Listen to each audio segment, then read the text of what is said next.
Kabanata 2321. Dahil hindi nalihim ang demonic body ni James. Ikinukwento niya ang mga pangyayaring naganap sa harap ng lahat. Ang lahi ng demonyo ay nagsumikap ng husto upang buhayin ang isang tinatawag na Lucifer Menachem. Alam mo ba kung sino siya? Lumapit ang punong guro ng Welcan Academy at sinabing, "Sabihin sa amin kung ano ang alam mo, James. Ang katarungan at katotohanan ang mananaig sa huli.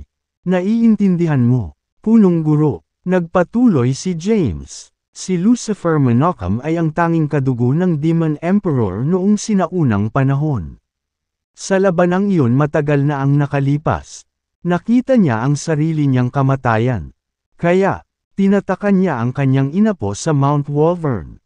Ang Mount Wolvern ay palaging amoy ng demonic energy. Alam ito ng sinumang nakapunta na doon. Ang Demon Race's Protector ay nagsabi na natutunan niya ang isang sinaunang arcane art. Ngunit kailangan niya ang dugo ng maraming kilalang cultivator upang alisin ang selyo na naiwan ng Demon Emperor. Wala akong ideya kung bakit ginanap ang Grand Tournament sa Mount Wolvern. Dapat may nag-ayos para dito. Nararamdaman ko rin na maaaring nakipagkasundo sa lahing demonyo upang mabuhay muli si Lucifer Menachem. Matapos malaman na maraming cultivator ang nahuli, ginamit ko ang aking demonic body para makalusot sa Demon Race Camp. Doon, nakita kong kinakatay nila ang mga magsasaka at kinukuha ng sarili kong mga mata ang kanilang dugo. Kahit na pumikit na lang ako dito, hindi ako makaupo sa gilid habang nasawi ang mga inosenteng tao.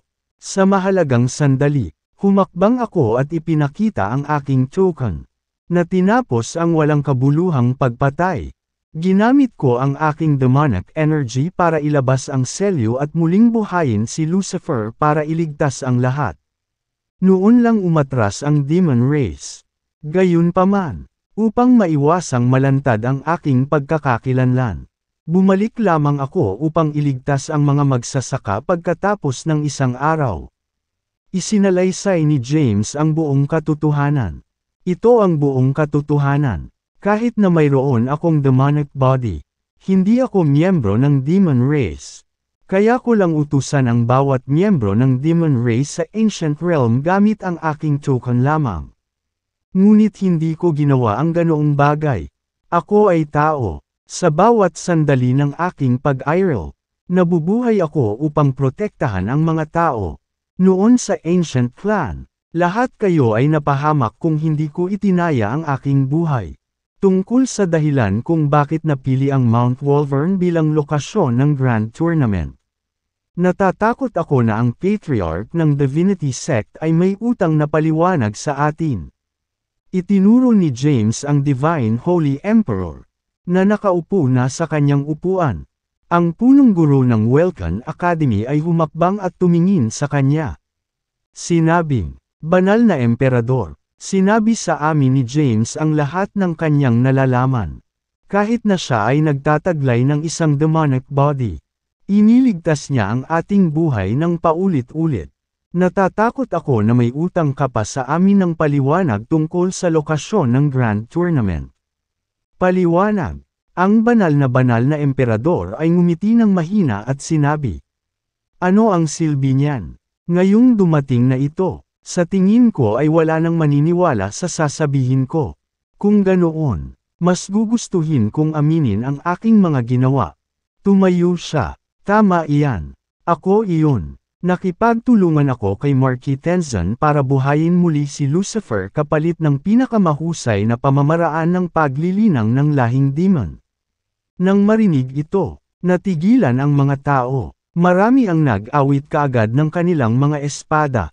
Sabi ko na nga ba? Kasuklam-suklam na kontrabida. Pagbabayaran mo ang buhay ng aking mga alagad.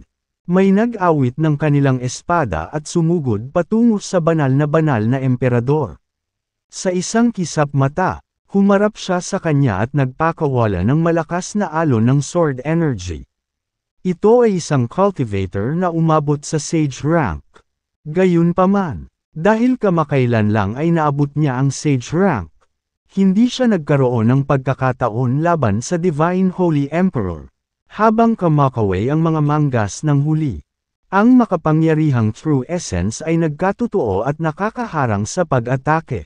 Kasabay nito, pinalipad niya ang umaatake, na bumagsak sa lupa at samuka ng isang subo ng dugo. Marky, mamamatay ako kapag hindi ka nagpakita ngayon. Ang Divine Holy Emperor ay umungal. Hihi. Isang nakakatakot na tawa ang umalangaw-ngaw sa buong hall. Kabanata 2322. Habang umaalingaw-ngaw ang sneaker sa buong bulwagan, biglang lumitaw ang isang itim na aura at nagsama-sama, na bumubuo ng isang lalaking nakaitim na kapote. Nang makita ito, ang lahat ay umatras at maingat na tinitigan si Marky na lumitaw. Hahaha. Ang Divine Holy Emperor ay humagalpak ng tawa. Tama, ito ako sa lahat ng panahon. Pero ano, sa totoo lang, nandito si Marky sa Divinity Sect para lipulin ang bawat cultivator dito sa isang iglap. Alam ng banal na emperador na ang kanyang mga kilo ay nagdudulot ng hinala pagkatapos ng Grand Tournament. Kaya naman naghanda siya ng maaga. Maingat na tinitigan ng mga magsasaka si Marky. Bagamat ilan sila sa mga pinakadakilang mandirigma sa mundo. Alam nila kung gaano kalakas si Marky.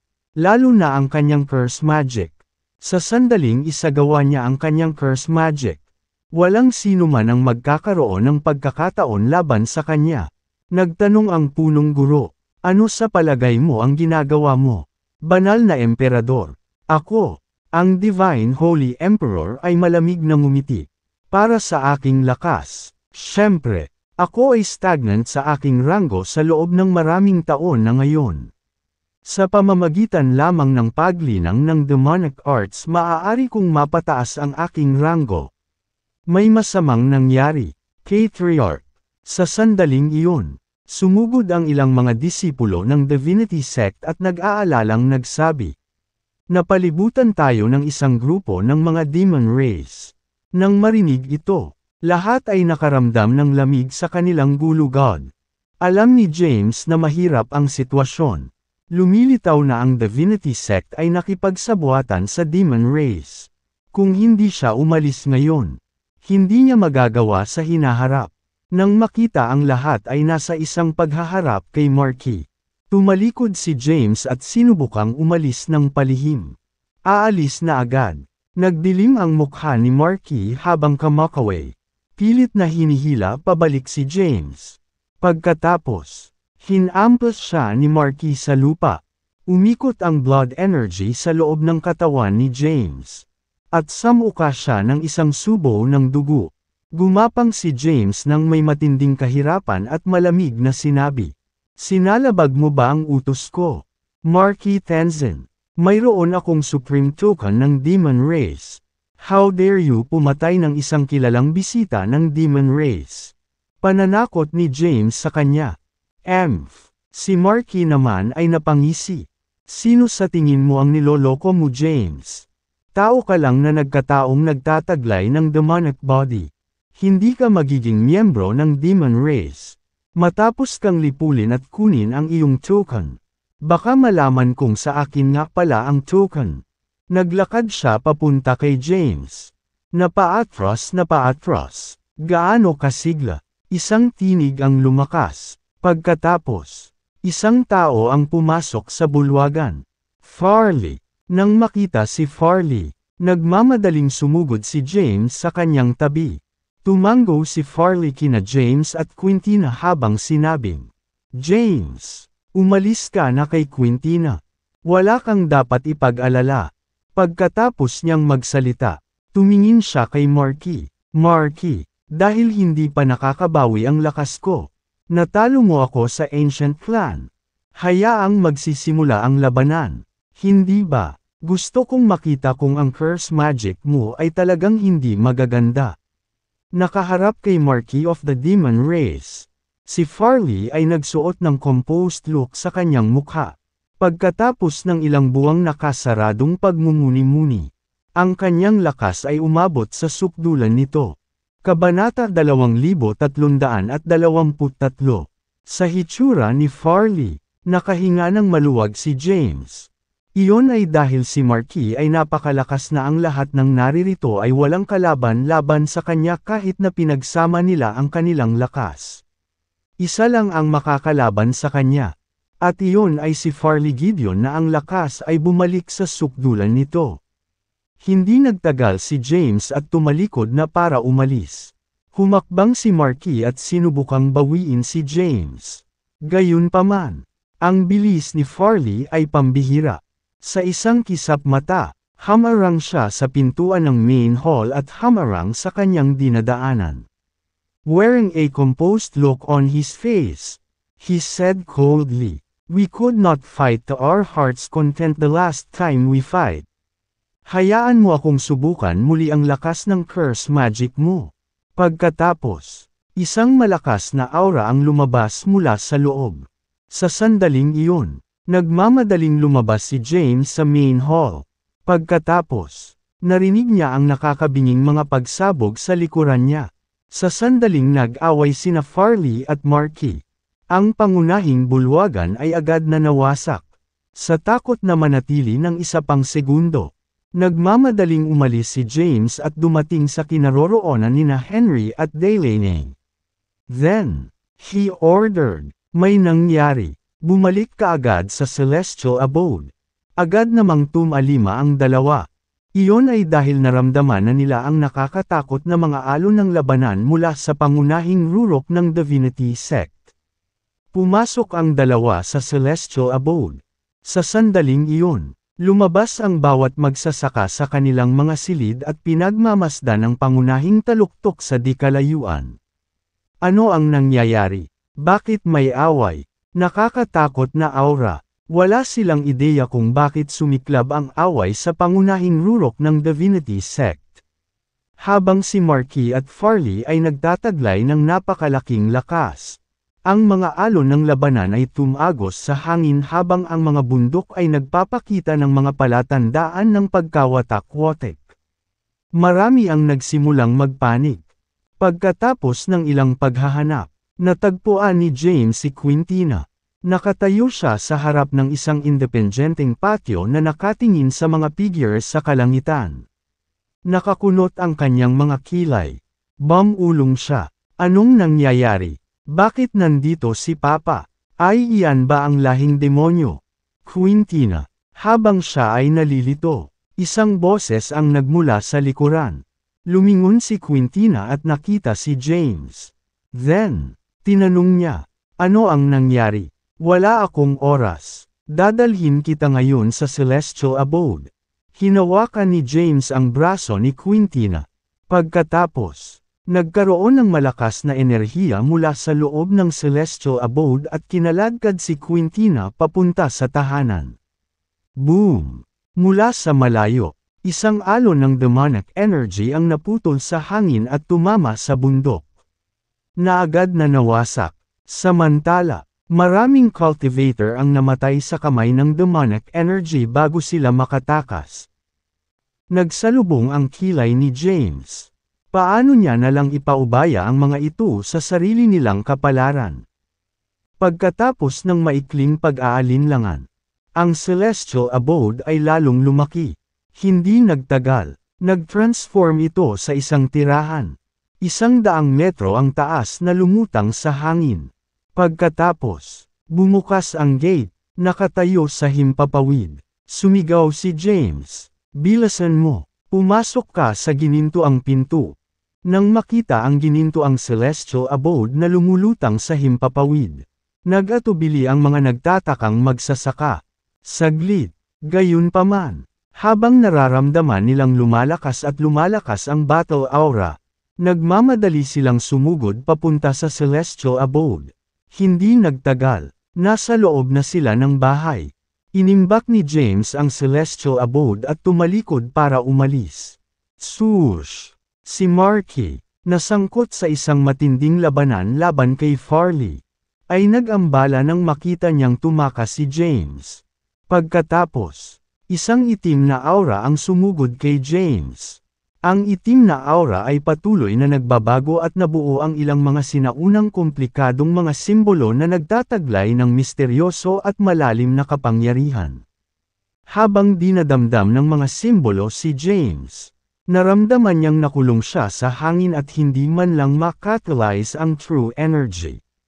Nang ang mga itim na simbolo ay bumaba mula sa langit at malapit ng bumangga kay James, lumitaw ang punong guro. Ang makapangyarihang true energy ay natipon sa kanyang palad, at pinalihis niya ang mga itim na simbolo. Samantala, nawala ang pressure kay James. Tiningnan siya ng punong guro at sinabing, "Umalis ka na, James." Sumunod naman si James. Kabanata 2324.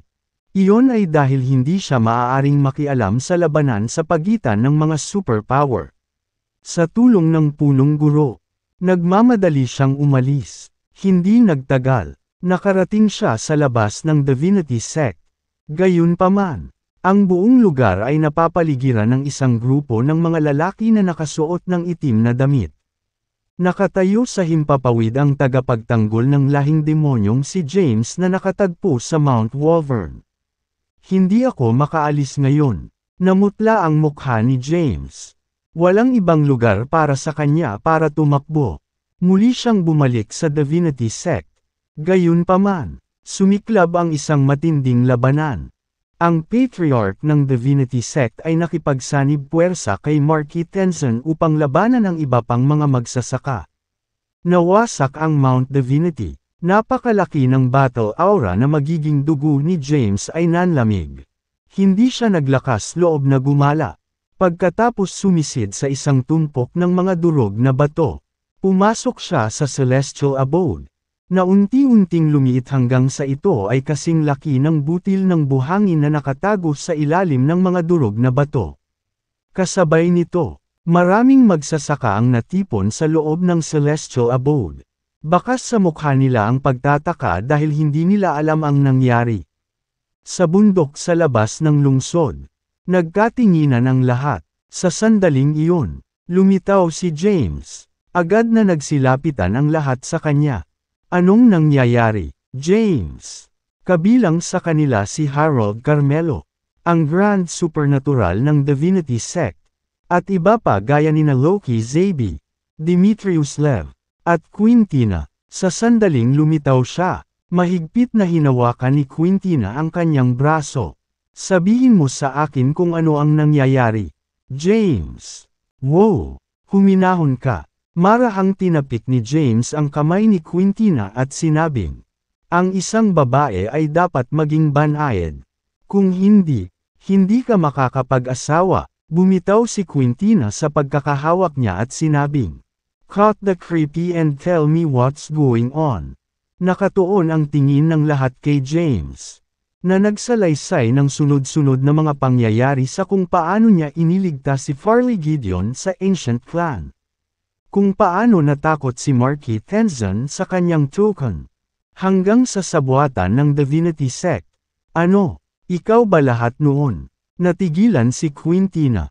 Ang ilan na nag-alinlangan ay nagsabi, "Paano ito mangyayari?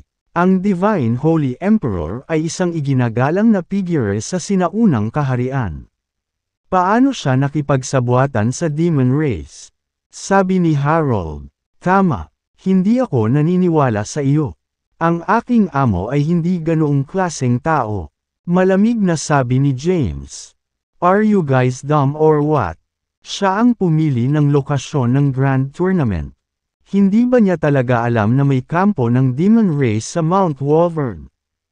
"Halatang pinadala niya kami sa aming kamatayan. Kung hindi dahil sa akin, matagal na kayong namatay." At saka, pinalibutan na ng demon race ang Divinity Sect. May ideya ka ba kung gaano kahigpit ang labanan sa labas? Dahil ayaw nang pahabain pa ni James ang pag-uusap, bumaba si James sa bundok at nagtungo sa lungsod. Hinabol siya ni Quintina at hinawakan ang kanyang braso. Nakikiusap, "James, kailangan mong iligtas ang aking ama." Nang marinig ito, tumigil si James sa kanyang paglalakad at sinabing, "Tiyak na banibiro mo ako. Ang iyong ama ang pinakadakilang figure sa sinaunang kaharian. Samantalang kamakailan lamang ay naabot ko ang ranggo ng Immortal Ascension. Hindi ko pa naabot ang mage rank. Walang ideya si James kung ano ang nangyayari sa labas. Ngunit hindi niya nais na alalahanin ang kanyang sarili sa mga gawain sa labas ng mundo. Dahil wala siyang gustong mamatay. Ayaw niyang umalis sa Celestial Abode. Sa sandaling ito, gumawa siya ng kahit isang hakbang palabas. Madali siyang malipol ng demon race.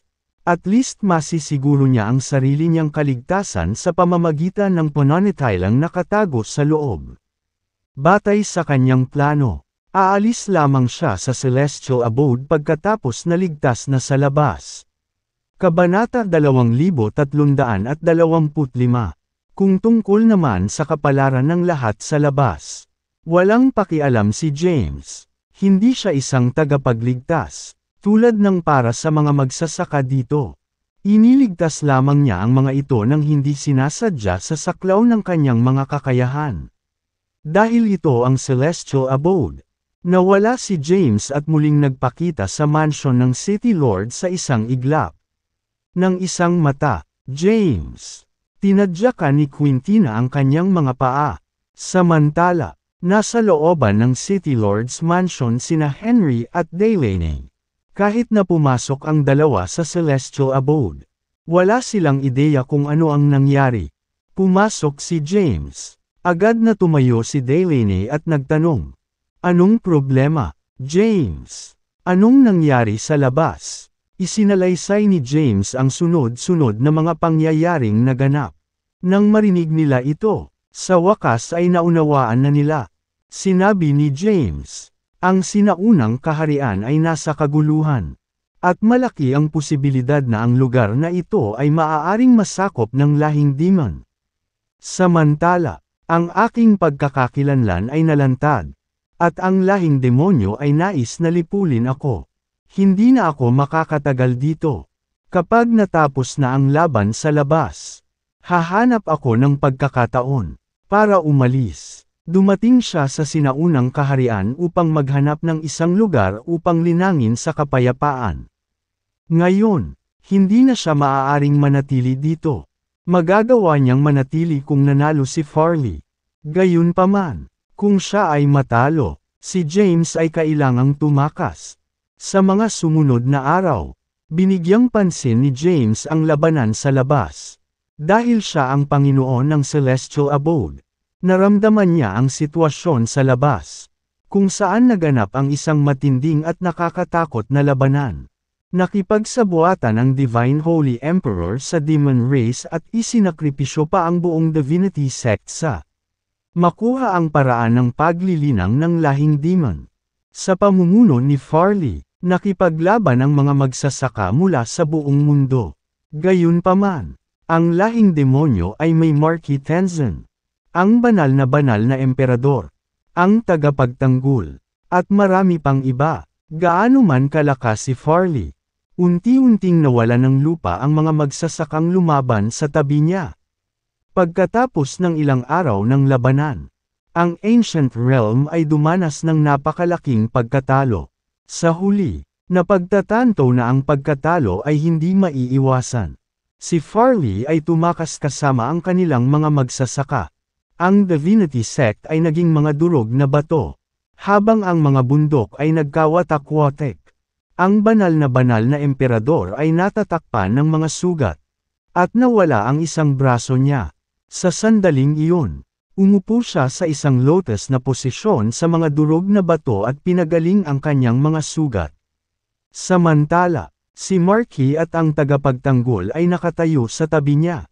Naglilinis din sa larangan ng digmaan ang kanilang miyembro ng Demon Race. Sinabi ni Marquis, tagapagtanggol, bagamat nabigo kaming ganap na lipulin si Farley at ang iba pa. Sila ay malubhang nasugatan at hindi na nagbabanta sa amin. Bahagyang iwingayway ng tagapagtanggol ang kanyang kamay at sinabing, hindi ngayon ang oras para magdiwang. Ang aming susunod na layunin ay ang Welcan Academy. Kapag nalipol natin sila, magpapatuloy tayo sa Ancient Clan. Kapag nangyari iyon, ang sinaunang kaharian ay nasa ating mga kamay. At kapag nailabas na ang selyo, sasakupan natin ang Earth. Nag-uulat. Sa sandaling iyon, isang miyembro ng demon race ang lumapit sa kanila at lumuhod. Sa kabila ng paghahanap sa mga guho, wala kaming nakitang bakas ni James Caden. Nang marinig ito, ikinunot ng Protector ang kanyang mga kilay at sinabing, nandito siguro siya sa isang lugar. Napapalibutan na namin ng tuluyan ang lugar. Walang paraan para makaalis siya. Sabi ni Marky. Habang nakikipaglaban kami kay Farley Gideon, napansin ko ang isang ginintoang gusali sa himpapawid kung saan marami ang samilong. Kung tama ang hula ko, dapat iyon ang yaman ni James. Dapat nakatago siya sa loob nito ngayon din. Nagdilim ang mukha ng tagapagtanggol habang sinasabi niya, dapat mamatay si James Caden. Bagamat mayroon siyang katawan ng demonic at nakuha ang pagkilala ng ilan sa lahing demonyo. Pati na rin ang pagkakaroon ng Supreme Token. Inutusan ako ng aking mga nakatataas na hitilin ang kanyang buhay. Nagkaroon ng interes sa kanya ang Azurin Clan. Ngunit masama ang pakikitungo ng clan sa amin. Ang Hadin Clan. Kabanata 2326. Ipinaalam ng tagapagtanggol sa lahing demonyo ang bagay na ito gamit ang arcane art. Gayunpaman, ang lahing demon ay nahahati sa maraming angkan. Ang pinakamalakas sa kanila ay ang Hadin. Angkan. Samantalang ang angkan ni Marcelo ay ang Azurin Clan. Dahil nagmamayabang si James gamit ang token ng Azurin Clan sa harap ng Hadin Clan. Kailangan niyang bayaran ang insultong ito. Hanapin mo siya kahit kailangan mong suklian ang bawat sulok ng mga durog na bato. Pagkatapos, marami ang nagsimulang maghanap kay James.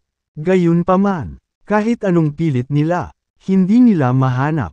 Parehong alam ng tagapagtanggol at ni Marky na si James ay tiyak na narito sa isang lugar.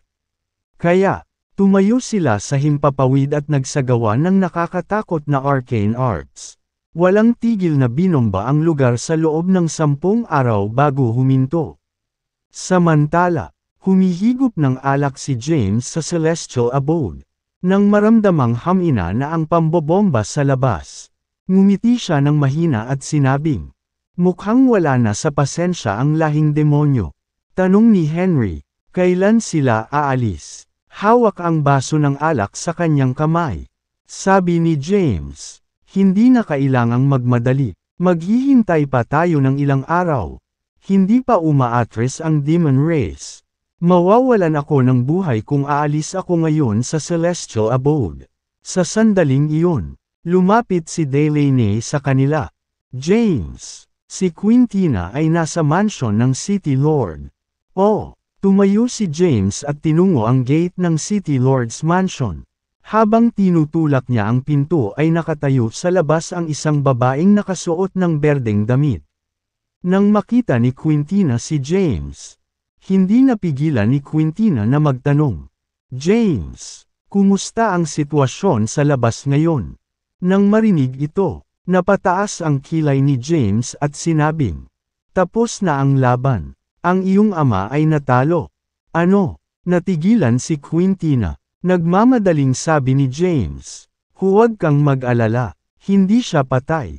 Tumakas siya sa Divinity Sect kasama ng ilan pang mga cultivator. Samantala, ang Divinity Sect ay naging isang tumpok ng mga durog na bato. Kung tama ang hula ko, malapit nang kumilos ang Demon Race laban sa Welkan Academy, ang Ancient Clan, at marami pang makapangyarihang sekta ng Ancient Realm. Sa lalong madaling panahon, sakupin ng lahing demonyo ang sinaunang kaharian. Nang marinig ito, napuno ng pangangilabot si Quintina. Sinulyapan siya ni James at inaliw siya. Sa sobrang hina ng iyong lakas, wala ka nang magagawa sa ngayon. Wala kang pagkakataon laban sa makapangyarihang mga figure ng Demon Race. Inutusan ako ng iyong ama na alagaan ka ng mabuti. Balak kong bumalik sa Earth sa lalong madaling panahon. Kung gusto mo, Maaari kang manatili dito sa loob ng celestial abode. Kapag bumalik ako sa Earth, pakakawalan na kita. Masasabi niyang nag-aalala siya sa kanyang ama at sa Ancient Clan. Gayunpaman, kung babalik siya sa Ancient Clan ngayon, hindi siya magkakaroon ng pagkakataon laban sa Demon Race kung aatake sila. Pagkatapos magsalita, tumalikod si James para umalis. Papunta sa bundok sa labas ng lungsod. Iyon ay dahil may grupo pa ng mga magsasaka doon.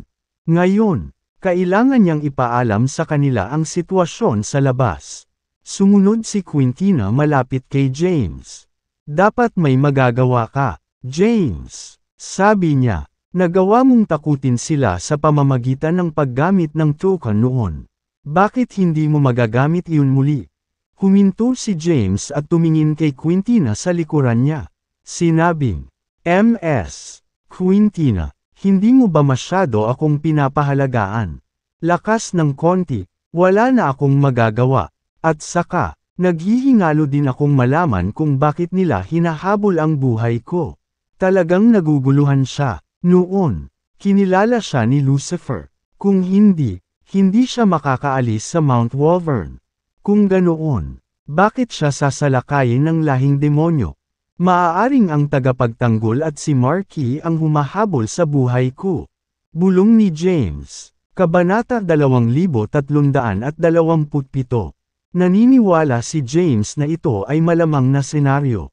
Iyon ay dahil sinabi sa kanya ni Lucifer na sa pag-amin lamang ng kanyang ama na ang kaluluwa ni James ay nagawang sumanib ng walang kamali-mali sa kanyang pisikal na katawan. Kaya, walang paraan na gustong puntahan ni Lucifer pagkatapos ng kanyang buhay. Ginawa nitong pangunahing pinaghihinalaan ang Protector at Marky. Gayunpaman, wala na itong kinalaman kay James. Ngayon na ang sinaunang kaharian ay malapit ng masakop ng lahing demonyo. Hindi na siya mananatili rito. Sa katunayan, ang pananatili dito ay mas masama sa pagbabalik sa Earth. Nagtungo si James sa bundok sa labas ng lungsod. Doon, 10,000 magsasaka ang nagtipon. May orihinal na 100,000 sa kanila. Ngunit marami ang namatay sa Mount Wolvern. At ang ilan ay nasangkot sa labanan sa Divinity Sect. Kaya, humigit kumulang 50,000 lamang sa kanila ang natitira. Nang makitang papalapit sa kanila si James ay tumayo sila. Dumating si James sa taluktok ng bundok at tumingin sa kanila. Isinalaysay ang sunod-sunod na mga pangyayaring naganap. Ito talaga ang nangyayari sa labas. Kapag ligtas nang umalis, iiwan ko ang celestial abode kasama mo. Gayunpaman, ang iba ay nakasalalay sa iyo pagkatapos nito. Humakbang si Harold at tumingin sa kanya. Nag-aalinlangan siyang nagtanong, talaga bang nagsasabi ka ng totoo? James. Sinulyapan siya ni James at sinabing, bakit? Wala ka pa bang tiwala sa akin? Umiling si Harold at sinabing, hindi. Ito ay sadyang hindi ka panipaniwala. Bagamat wala akong masyadong alam tungkol sa aking paningin. Sa tingin ko ay hindi siya masamang tao. Walang paraan na nakipagsabuatan siya sa Demon Race. Haha, mahinang ngumiti si James at sinabing, isinakripisyo ng Divine Holy Emperor ang buong Divinity Sect para makuha ang pamamaraan ng cultivation ng Demon Race. Ngayon, ang sekta ay naging isang tumpok ng mga durog na bato. At karamihan sa mga alagad ay patay na. Nang marinig ito, naging malungkot ang ekspresyon ni Harold. Nagpatuloy si James. Dapat kang mag-ingat sa isang katulad niya. Galing ka sa Earth. Tanong ni Harold. Oo, may problema ba? Malamig na sinabi ni James. Sa totoo lang, isang sect elder ng Divinity Sect ang nagtungo sa Earth. Upang makuha ang aking paraan ng paglilinaw. Gumawa siya ng isang hakbang laban sa akin. Kaya nga ako tumakas dito sa Ancient Realm. Simula noon, naisip ko na walang mabubuting tao sa Divinity Sect. Naalala niya ang mga pangyayari sa Earth. Naikuyong ni James ang kanyang mga kamao. Kapag nakakuha ako ng sapat na lakas, Sumusumpa ako na lipulin si Yuval Zaimir, ang elder ng sekta ng Divinity Sect. Sa sandaling iyon, sinabi ni Quintina, James, dalhin mo ako sa Earth. Pinag-isipan niyang mabuti ang bagay na iyon. Si Quintina ay ganap na walang magawa sa sinaunang kaharian. Dahil ito ay isang labanan sa pagitan ng mga superpower. Wala siyang magagawa para tumulong. Kahit na mapuksa ang Ancient Clan, wala siyang magagawa kundi pumikit. Ngayon, ang tanging opsyon na mayroon siya ay ang maglakbay sa Earth, ang core ng mundo. Bukod dito, ang Earth ay puno na ngayon ng mga makapangyarihang figure, at ito ang perpektong pagkakataon upang makipagkumpetensya para sa Providence. Kahit na siya ay medyo mahina kaysa sa iba pang mga magsasaka, siya ay may napakalaking potensyal. Pagkatapos ng lahat, siya ay isang grand supernatural. Ang tanging kulang sa kanya ay oras. Maya-maya, babangon siya. Para naman kay Farley, naniniwala siyang hindi basta-basta kikilos ang kanyang ama. At saka, ayaw ng kanyang ama na may mangyari sa kanya sa sandaling ito. Sige, walang problema. Napangiti ng mahina si James at sinabing, masiglang lugar ngayon ang Earth. Bago ako dumating sa Ancient Realm, mayroon ng mga natural na sakuna sa Earth. Pagkatapos ay dumating ang unang Providensya, na kung saan ang mga magsasaka mula sa 3,000 sealed realms ay dumating upang makipagkompetensya. Pagkatapos, ipinagmalaki niya, sino ang mag-aakala na ako ang nakakuha ng Providensya pagkatapos ng unang kalamidad. Nalantad na ang pagkakakilanlan ni James at ang sikreto ng kanyang demonic body. Kabanata 2328. Wala na siyang pakialam sa pagbubunyag ng sikreto ng Infinity Stellaes. At saka, kahit kumalat ang balita, hindi na siya natatakot sa kahit ano. Sa sandaling bumalik siya sa Earth, walang mga superpower doon. Sa kanyang lakas, madali niyang nalalabanan ang mga magsasaka ng 3,000 mundo. Ikaw, natigilan si Quintina. Bilang anak ng pinakadakilang tao sa sinaunang kaharian, alam niya na ang 4 na kalamidad ay lilito sa Earth, na ang bawat isa ay sinusundan ng isang Providence. Nabigla siya, hindi niya inaasahan na ang lalaking nauna sa kanya ay nakakuha siya ng Providence ng first calamity.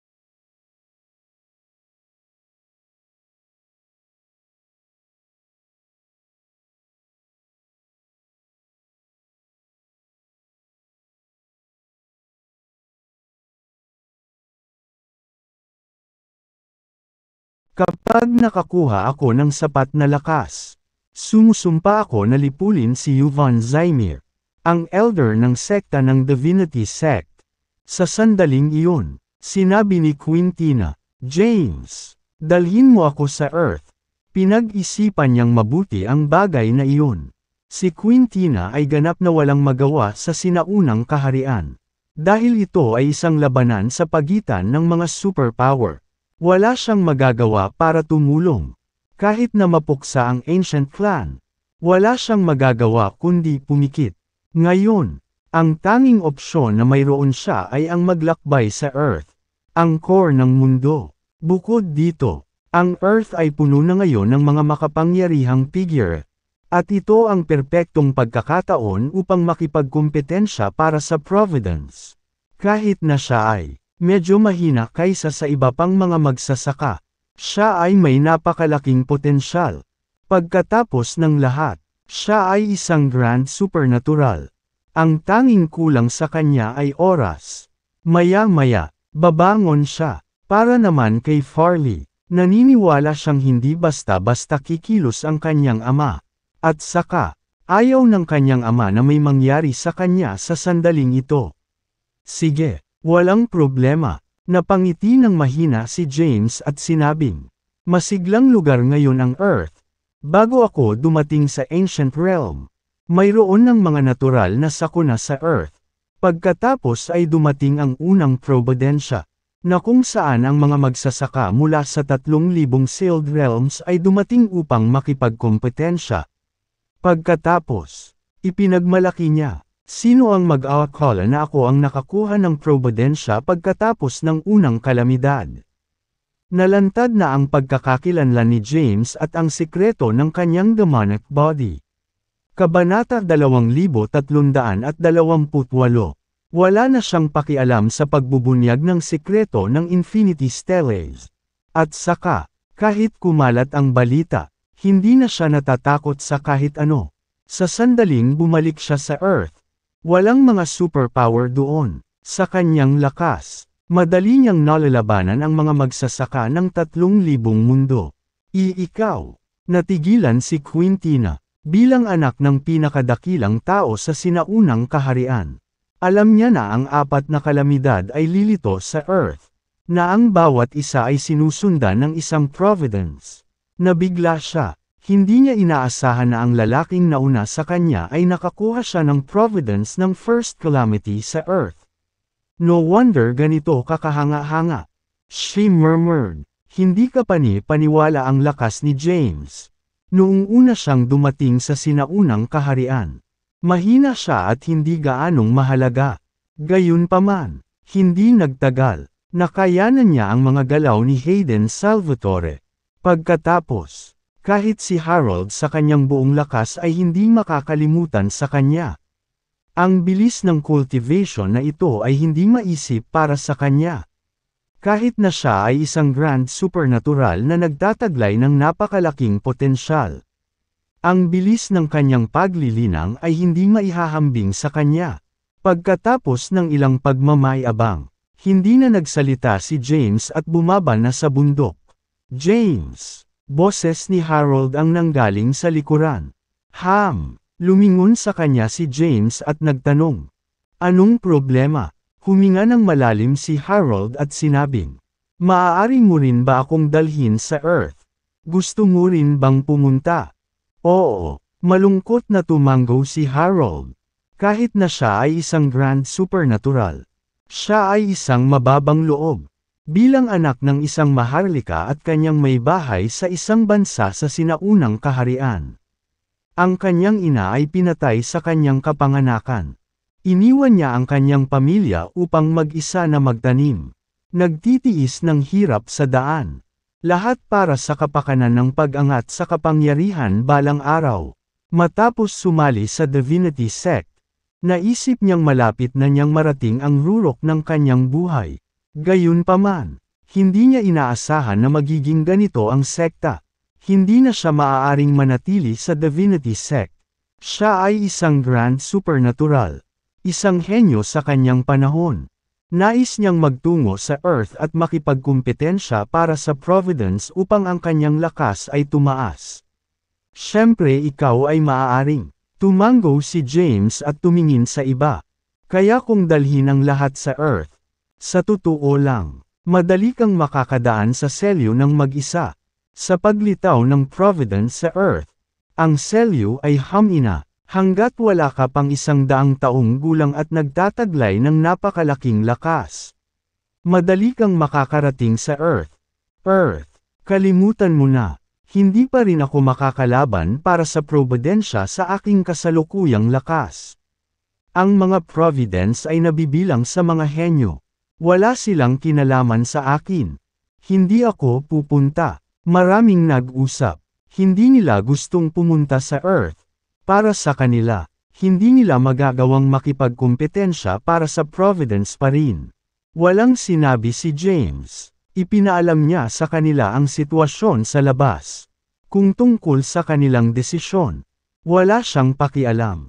Pagkatapos umalis sa lugar na ito, bumalik siya sa sentro ng lungsod ng Celestial Abode. Doon, may tiyagang naghintay siya habang sinusubaybayan ng mabuti ang labas ng mundo. Hindi nagtagal, lumipas ang 1 buwan sa isang kisap mata. Matapos niyang hindi maramdaman ang presensya ng demon race sa labas, umalis siya sa Celestial Abode at lumitaw sa isang tumpok ng mga durog na bato. Kabanata 2329. Si James ay lumitaw sa Divinity Sect, na naging isang tumpok ng mga durog na bato. Pagkatapos, muling bumalik ang Celestial Abode sa pagiging singsing sa kanyang daliri. Dahil nag-aalala siya na hindi siya umalis sa Demon Race. Sinilip niyang mabuti ang kanyang paligid at nagpatuloy ng may pag-iingat. Gaya ng inaasahan, may isang grupo ng mga lalaking nakasuot ng itim na damit na nakaistasyon sa labas ng guho. Nagpalit siya ng direksyon. Gayunpaman, saan man siya magpunta, napagtanto niya na ang buong lugar ay napapaligiran ng lahing demon. Wala siyang paraan palabas. Dapat ay natukoy ng tagapagtanggol na siya ay nanatiling nakatago sa mga guho. Gayunpaman, hindi nila mahanap pagkatapos ng mahabang panahon. Kaya naman kinulong na lang nila ang lugar. Anong gagawin ko? Nag-iisip. Umupo si James sa lupa sa ilalim ng malaking bato. Sa sandaling iyon, naririnig ang tunog ng mga yabag. Ilang miyembro ng Demon Race ang nagpapatrol sa lugar. Pinigilan ni James ang kanyang aura at itinago ang sarili. Sa sandaling lumitaw siya, siya ay walang humpay na hahabulin ng hindi mabilang na mga kaaway. Sa kanyang kasalukuyang lakas, wala siyang garantiya na makakaligtas sa mabangis na pagsalakay. Naglakas loob na lamang siyang huminga nang makalayo na ang mga yabag. Nang iangat ni James ang kanyang ulo at sumulyap sa bitak sa kalangitan. Nag-isip siya. Wala na ba akong pagpipilian kundi bumalik sa Earth sa pamamagitan ng selyo? Iyon lang ang available niyang opsyon sa ngayon. Gayunpaman, maraming mga magsasaka sa loob ng Celestial Abode ang tumangging maglakbay sa Earth. Nasa isip din niya ang Dragon Abyss. Ang alam niya lang ay isa itong lugar na matagal nang umiral mula pa noong unang panahon. Ang Dragon Abyss ay magbubukas ng 1 beses bawat 5 taon. At 10 lamang ang papayagang makapasok sa bawat pagkakataon. Ang pagpasok sa Dragon Abyss ay magbibigay daan kay James na nakakuha ng napakalaking sangkap. Nagtago sa ilalim ng malaking bato. Hindi niya maiwasang isipin ang tungkol sa Dragon Abyss. Pagkatapos ng ilang pagmumuni-muni, pinili niyang talikuran ang mapang akit na kaisipan. Kung hindi ako nagkakamali, ang Ancient Realm ay dapat na halos masakop na ng Demon Race sa ngayon. Nangangahulugan ito na ang Dragon Abyss ay walang limitasyon para sa akin. At saka, halos 1 taon na akong umalis sa Earth. Iniisip ko kung ano ang sitwasyon doon ngayon. Baka lumabas na yung second calamity. James murmured. Iniangat ang kanyang ulo upang tumingin sa langit. Naisipan niyang tumawid sa fissure upang lisanin ang sinaunang kaharian. James! Sa sandaling iyon, isang boses ang nagmula sa loob ng Celestial Abode. Si Sophie iyon. Nagmamadaling tanong ni James. Anong meron? Pagkatapos, lumitaw ang isang scroll mula sa loob ng Celestial Abode. Hawak ang balumbon sa kamay. Tinanong ni James, ano ito? Sabi ni Sophie, ito ay isang anti-antang na ginawa ko. Sa pamamagitan ng pag-catalyze ng anti-antang, maaari mong masira ang kawalan at muling lumitaw sa ibang lugar. Iyon ay dahil hindi ka makakaalis sa sinaunang kaharian ngayon. Bakit? Nalilitong tanong ni James. Bakit hindi ako makaalis sa sinaunang kaharian?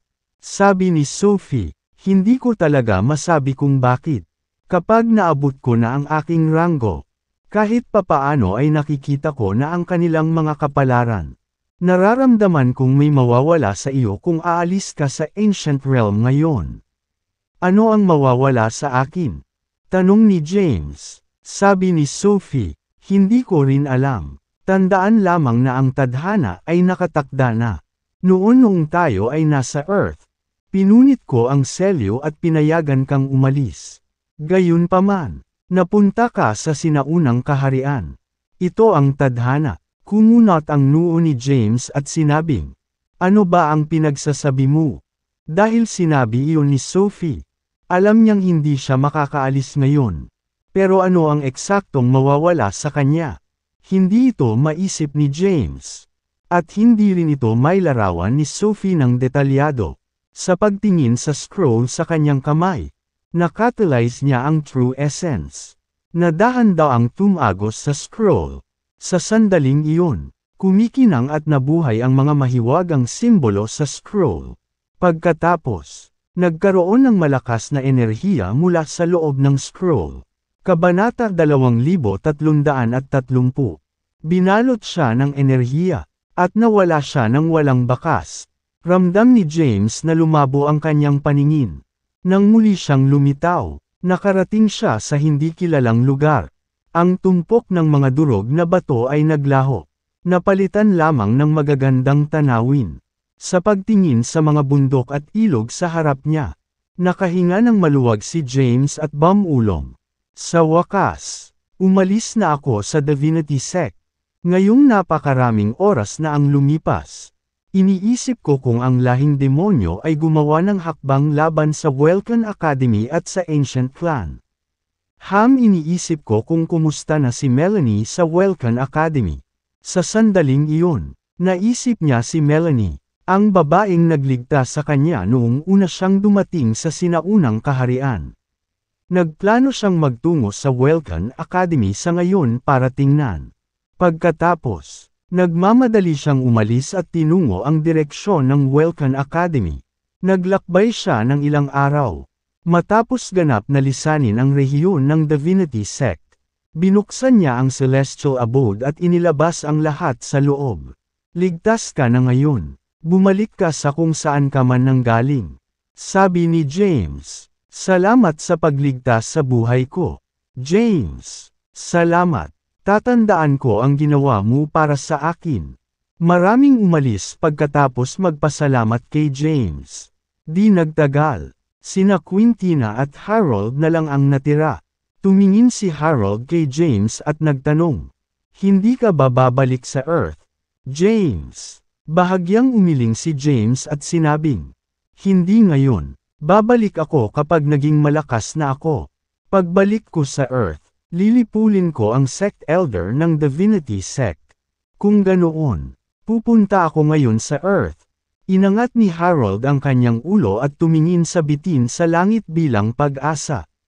Pagkatapos, tumingin siya kay James at sinabing, regardless, I owe you my thanks.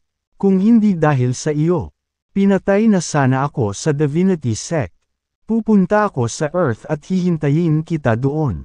Hindi ko makakalimutan ang laban natin sa Mount Wolvern. Mabuhay ito at bumalik sa Earth. Balang araw, matatalo kita. Nagtiwala si Harold. Siya ay isang grand supernatural na hindi kailanman natalo ng sinuman. Masasabi ni James na hindi masamang tao si Harold. Pinag-isipan niya ito at sinabing, pagdating mo sa Earth, huwag kang mag-leak ng anumang impormasyon tungkol sa akin sa sinuman. Lalo na sa Divinity Sect. Kung maaari, magtungo sa Wormstead at hanapin ang aking asawa, si Thea Callahan.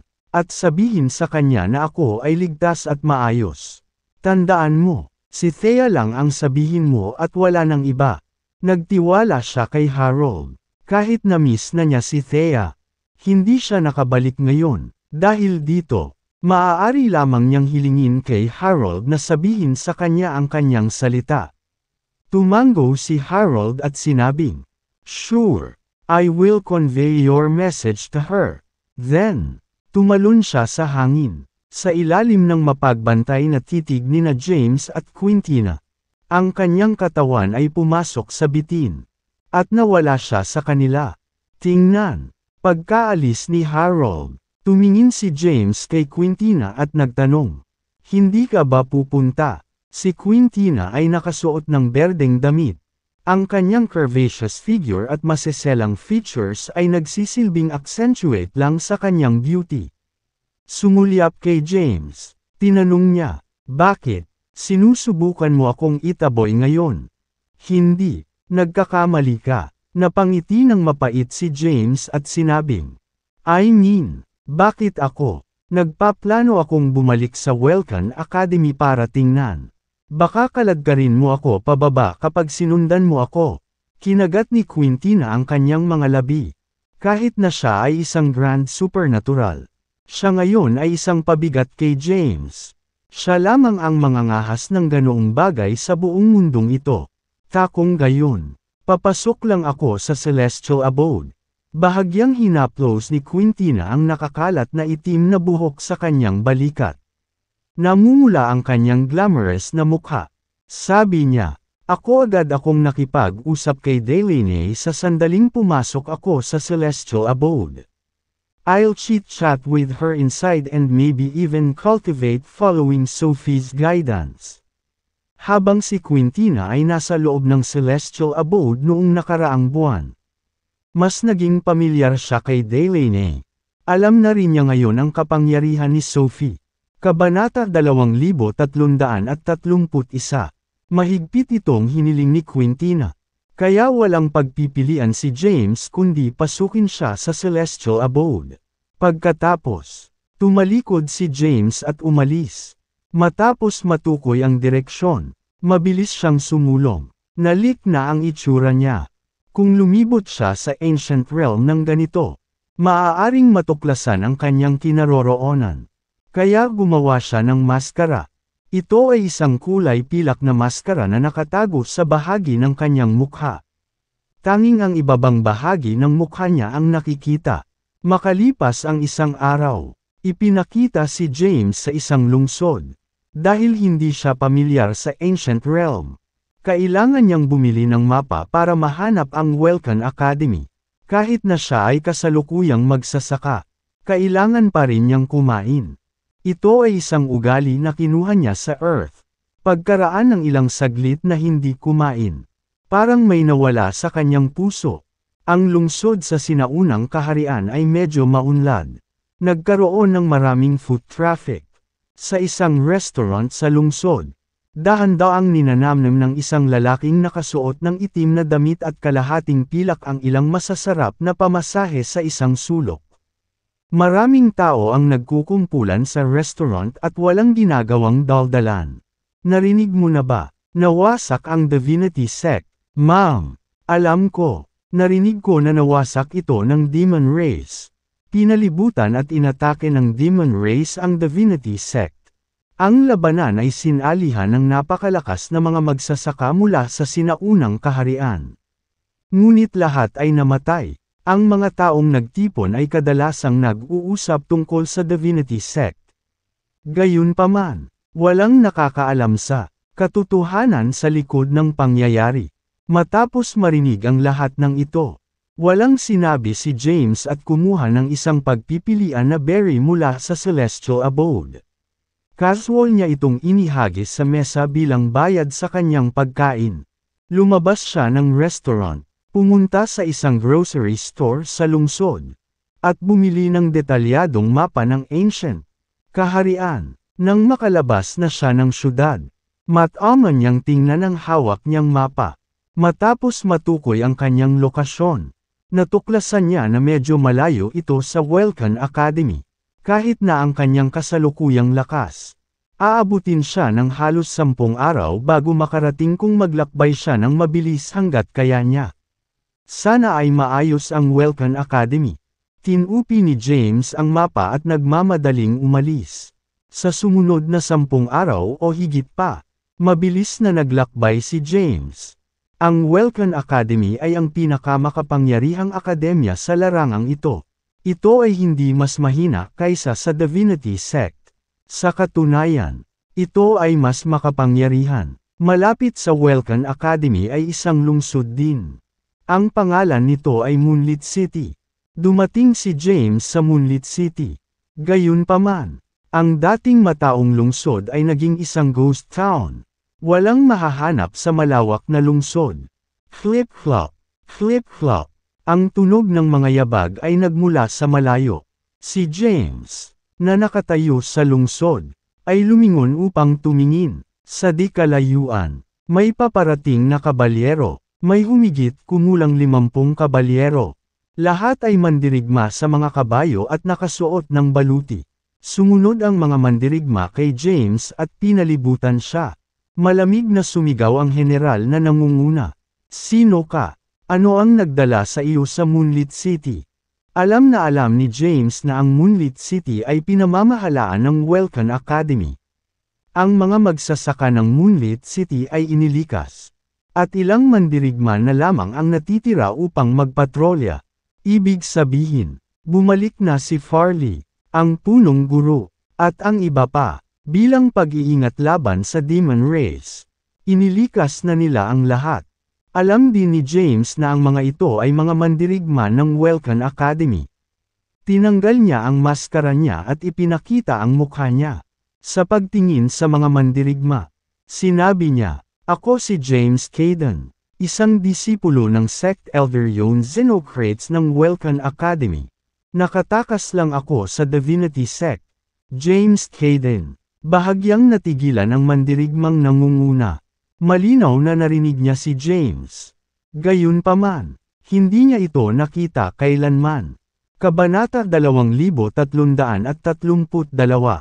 Maghintay. Inalis ng mandirigmang nangunguna ang mahabang espada na hawak niya. Inabot. At may ilang simbolo na lumitaw sa kanyang palad. Kaagad pagkatapos, isang light beam ng true energy ang bumaril sa mga ulap. Alam ni James na ipinaalam niya sa mga nakatataas na awtoridad ng Welcan Academy. Matiyagang naghintay siya ng matapos ang halos 10 minutong paghihintay. Maraming tao ang lumilipad mula sa malayo. Ang mga taong ito ay mabilis. Malayo sila, ngunit sa isang kisap mata, lumitaw sila sa Moonlit City. Nakita din sila ni James. Sila ay si Farley Gideon, ang punong guro, at ang kanyang Panginoon. Kalahati. Lumapit siya at binati sila. Guro, punong guro, Gideon. Humarap si Farley sa harap ni James at nagtanong, "James, sa wakas nakabalik ka na. Nasaan si Quintina?" Hindi sinubukan ni James na itago ang anuman sa mga taong ito. Hinubad niya ang pagkanta sa kanyang daliri, at nag-transform ito sa Celestial Abode. Ang Celestial Abode ay lumaki at lumaki. Pagkatapos ay kinausap niya si Sophie at hiniling na palabisan niya si Quintina. Lahat ng naruroon ay namangha nang makita ang gayong kayamanan sa pag-aari ni James. Gayunpaman, nagulat lamang sila. Wala silang komento tungkol dito. Maya-maya, lumitaw si Quintina. "Ama," sa sandaling lumitaw si Quintina. Napansin niya si Farley. She said cheerfully, her face beaming. "Ayos ka lang. Malaki. Ito ay kahanga-hanga." Lumapit ang punong guro at sinabing, "Sige, mag-usap tayo pagkatapos nating bumalik sa Welcan Academy." "Ma'am," tumango si James. Kasunod nito, bumalik si James sa Welcan Academy. Sa pangunguna ng punong guro at Farley, ang Welcan Academy ay naging lubhang pinatibay. Sa labas ng Welcan Academy, mayroong isang malakas na magic circle. Si Farley at ang punong guro, pati na ang mga makapangyarihang magsasaka mula sa buong mundo, ay bumuo ng magic circle na ito upang hadlangan ang pag-atake ng mga powerhouse ng Demon Race.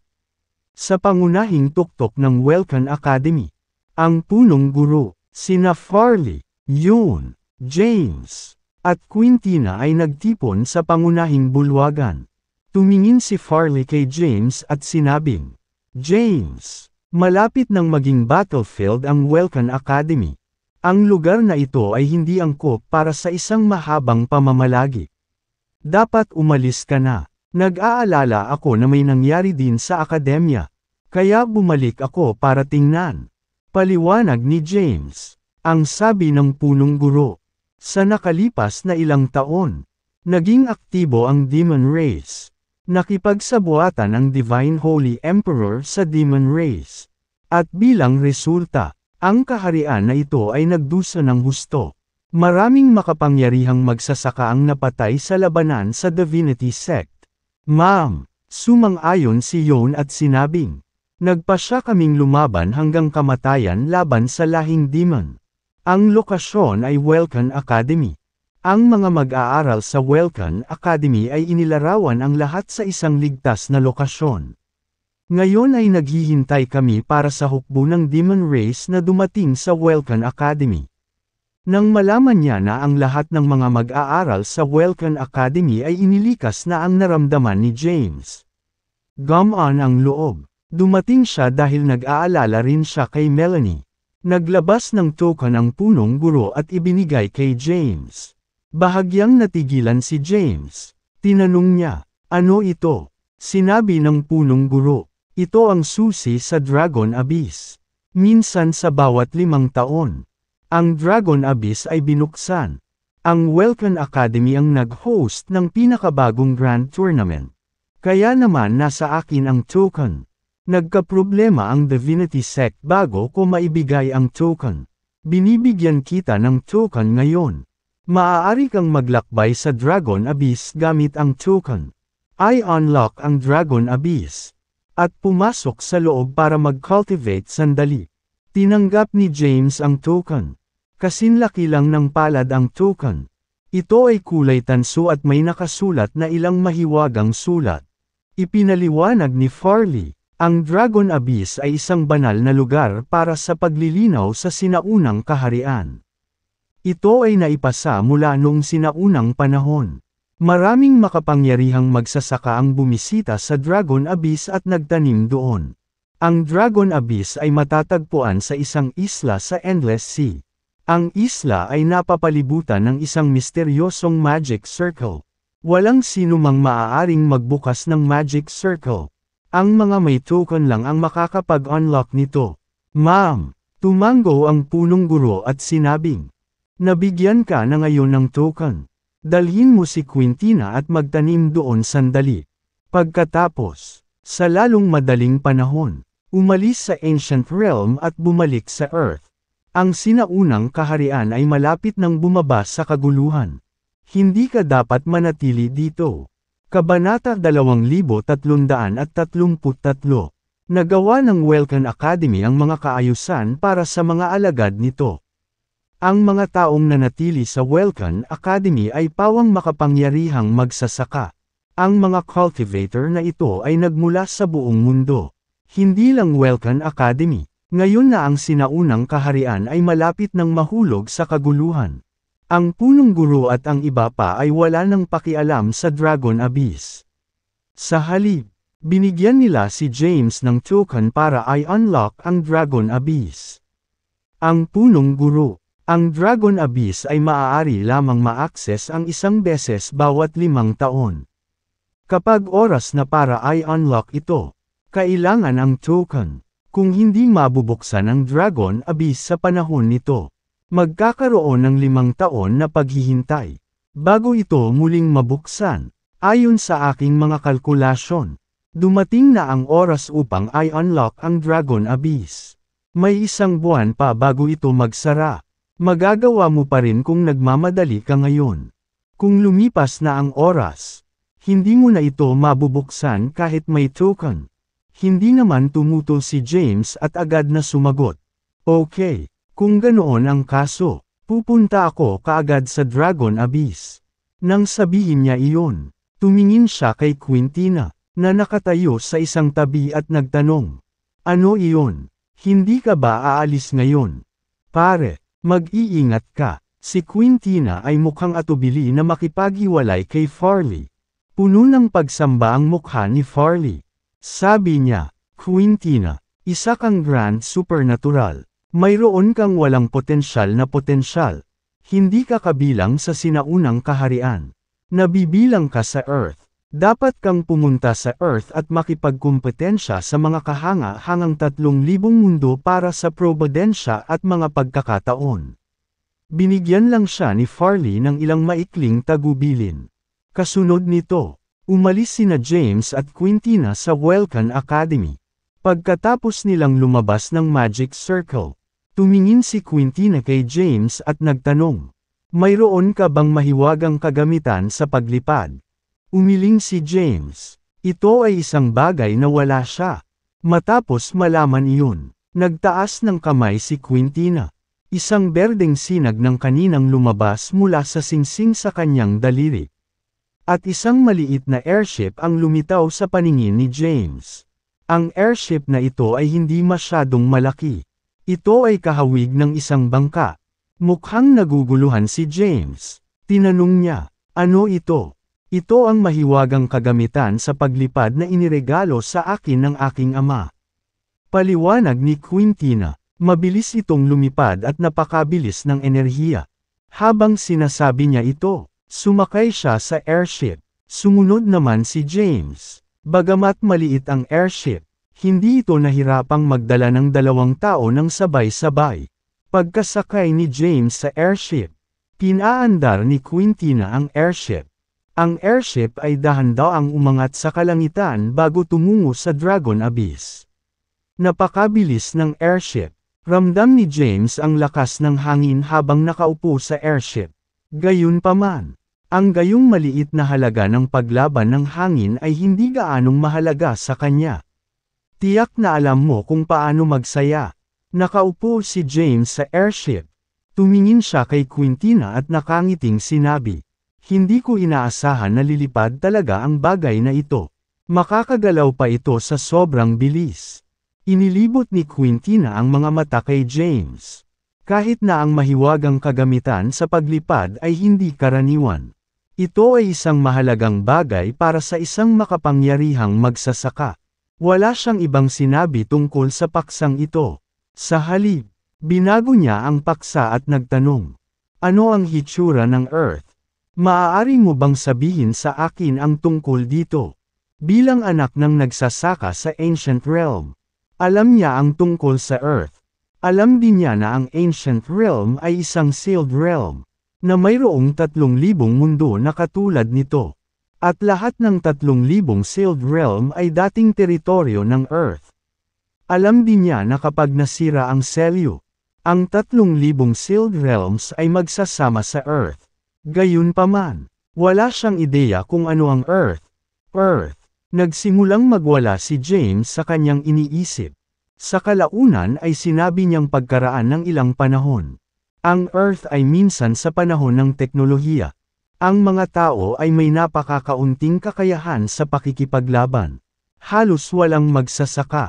Kahit ngayon, ang mga tao sa Earth ay hindi pa pumapasok sa edad ng paglilinang. Maliit na bilang lamang ng mga tao ang naging magsasaka. Si James ay nagsimulang magsalita ng maikli tungkol sa Earth. Nagsalita siya tungkol sa ilang teknolohiyang ginamit doon at kinuha ang kanyang telepono habang nagsasalita siya. Gayunpaman, matagal nang naubos ang baterya sa kanyang telepono. Kinuha niya ang inihanda niyang power bank at nag-charge ng phone niya. Pagkatapos ng halos 1 minuto, binuksan niya ang kanyang telepono. Binuksan ang camera app, at kinuha ang larawan ni Quintina. Pagkatapos, binigay niya kay Quintina ang telepono para tingnan. Tiningnan ni Quintina ang imahe ng kanyang sarili sa telepono. At bakas sa kanyang magandang mukha ang pagtataka. Ito ay kamangha-mangha. Kamukhang kamukha ko. Nakangiting sabi ni James. Ikaw pala. Ito ay isang camera. Ano ang camera? Natarante si James sa tanong niya. Kabanata 2334. Nagsimula na siyang magpaliwanag. Matapos magpaliwanag ng ilang sandali ay tila hindi pa rin lubos na naiintindihan ni Quintina. Hindi ko pa rin masyadong naiintindihan. Umiling si Quintina. Sabi ni James, hindi mo kailangang intindihin ngayon. Magiging makabuluhan ang lahat pagkatapos mong pumunta sa Earth at manirahan doon ng ilang sandali. Sa madaling salita, ang Earth ay isang kahanga-hangang lugar. Siguradong mag-e-enjoy ka kapag nakapunta ka na doon. Ang airship ay lumilipad sa pinakamahalagang bilis. Pagkatapos makipag-chat kay Quintina, nagsimulang pumikit si James at magpahinga. Then, pumasok siya sa cultivation state. Naglilinang ka kahit naglalakbay. Nakakainip. Hindi sinasadyang nag-pout si Quintina. Walang nangyaring sakuna sa daan papunta sa Dragon Abyss. Pagkaraan ng halos buong araw, lumitaw ang airship sa Endless Sea. Isa itong malawak na karagatan. Sa unang tingin, tila walang katapusan. Ngayon, kailangan lang nilang sumulong sa loob ng 3 araw bago makarating sa Dragon Abyss. Lumipas ang 3 araw sa isang kisap mata. Lumitaw sina James at Quintina sa isla kung saan matatagpuan ang Dragon Abyss. James, nandito na tayo. Umalangaw-ngaw ang boses ni Quintina. Huminto si James sa paglilinang at tumangala. Diretso sa harapan niya ang isang isla. Ang isla ay napakalaking, ang perimeter nito ay hindi nakikita. Ang ilang misteryosong puting oriole ay makikita sa paligid ng isla. Mayroong ilang mga misteryosong karakter sa orioles. Ito ba ang Dragon Abyss? Tumingin si James sa unahan at nagtanong. Quintina, ano ang pinagmula ng Dragon Abyss? Napaisip sandali si Quintina at sinabing, hindi rin ako sigurado. Narinig ko lang na sinabi ng tatay ko na umiral na ang Dragon Abyss mula pa noong unang panahon. Ito ay palaging isang banal na lugar para sa paglilinaw sa sinaunang realm. Sinabi sa akin ng aking ama na maraming makapangyarihang magsasaka ang nakatago sa sinaunang kaharian. Ang mga magsasaka na ito ay nasa simula pa noong Primordial Age. Gayunpaman, ang mga magsasaka na ito ay halos lahat ay nasa pag-iisa at bihirang makipagsapalaran sa labas. Sinabi ni Amana sa Dragon Abyss. Isang tunay na powerhouse ang nakatago. Siya ay taga-Dragon Race. Napakalakas niya, pero wala akong ideya kung anong rank ang naabot ng lakas niya. At malalim sa ilalim ng lupa sa isla kung saan matatagpuan ang Dragon Abyss. Nandoon ang Dragon Vein. Ang Dragon Vein ay patuloy na maglalabas ng Dragon Energy. At ang Dragon Energy ay magtitipon sa loob ng isla na ang Dragon Energy ay hindi lamang mapapahusay. Ang true essence ng isang tao. Ngunit maaari ding mangyari ang pisikal na katawan ng isang tao. Si Quintina ay nagbigay ng maikling pagpapakilala sa Dragon Abyss. Pagkatapos, nakakuha si James ng pangkalahatang pag-unawa sa Dragon Abyss. Inalis ni Quintina ang airship. Nakatayo ang dalawa sa ibabaw ng dagat. Nang malapit nang ilabas ni James ang token para i-unlock ang Dragon Abyss. May isang tao na naglakad mula sa malayo. Ang taong ito ay nakasuot ng itim na damit. Siya ay nagpakita na napakabata. Bakas pa sa mukha niya ang pagiging bata. Medyo gwapo siya, pero may masamang bahid sa gwapo niyang mukha. Ang taong ito ay lumakad papunta sa kanila. Hakbang-hakbang, sa ibabaw ng karagatan. Maya-maya, humarap siya kina James at Quintina. Lucifer Minocam. Nang makita niya ang taong ito, walang malay na kumunat ang noo ni James. Narinig ni Quintina ang sinabi ni James at lihim na nabigla. Hindi pa niya nakilala si Lucifer, ngunit narinig niya ang tungkol sa kanya. Siya ang taong sinubukang buhayin ng lahing demonyo. Lumapit si Lucifer habang nasa likod ang mga kamay. Habang nakapatong ang tingin kay Jarnes. Casual niyang sinabi, matagal na kitang hinihintay. Tumingin sa kanya si James at nagtanong, bakit? Alam mo bang darating ako? Hindi ko ginawa. Alam kong may darating. Pero hindi ko inaasahan na ikaw pala. Hindi ko akalain na magiging ganito kaswerte. Nagawa mo pang tumakas mula sa Divinity Sect. Mukhang tama ang naging desisyon ng tatay ko. Ikaw ay isang taong may malaking kapalaran. Kabanata 2335. Itinuon ni James ang tingin kay Lucifer. Masyadong kakaiba si Lucifer. Siya ay anak ng Demon Emperor. Siya ang nag-iisang inapo ng demonyong emperador. Sa gayong pagkakakilanlan, palagi siyang magiging isang kalapastanganan. Saan man siya, ay, iniligtas kita, at gusto mo akong patayin. Tanong ni James. Hindi. Kalmado ang ekspresyon ni Lucifer. Sabi niya, hindi ako kailanman nag-utos na patayin ka. Yung gustong pumatay sa'yo, ay ang iba pang miyembro ng aking lahi. Dahil ang token sa iyong mga kamay ay kabilang sa Azurin Clan. At ang ibig sabihin ay kinabibilangan ko ang Hadin Clan. Lahat tayo ng Demon Race. Gayunpaman, mula noong labanan noong sinaunang panahon. At pagkamatay ng aking ama sa labanan. Bumagsak ang katayuan ng aking angkan sa lahing demonyo. At nagsimulang masugpo ang aking angkan. Nagdulot ito ng alitan sa pagitan ng dalawang angkan. Matapos marinig yun ay naintindihan ni James. Mayroong iba't ibang mga angkan sa loob ng lahi ng Vernon.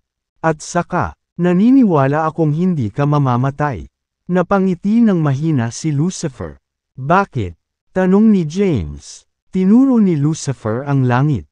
Na may pagtataka sa mukha. Itinaas ni James ang ulo at tumangala. Wala siyang ideya kung ano ang ibig sabihin ni Lucifer. Destiny. Walang pakialam na sabi ni Lucifer. Hindi ko alam kung anong kapalaran ang naghihintay sa iyo o kung anong pagkakataon ang makakaharap mo.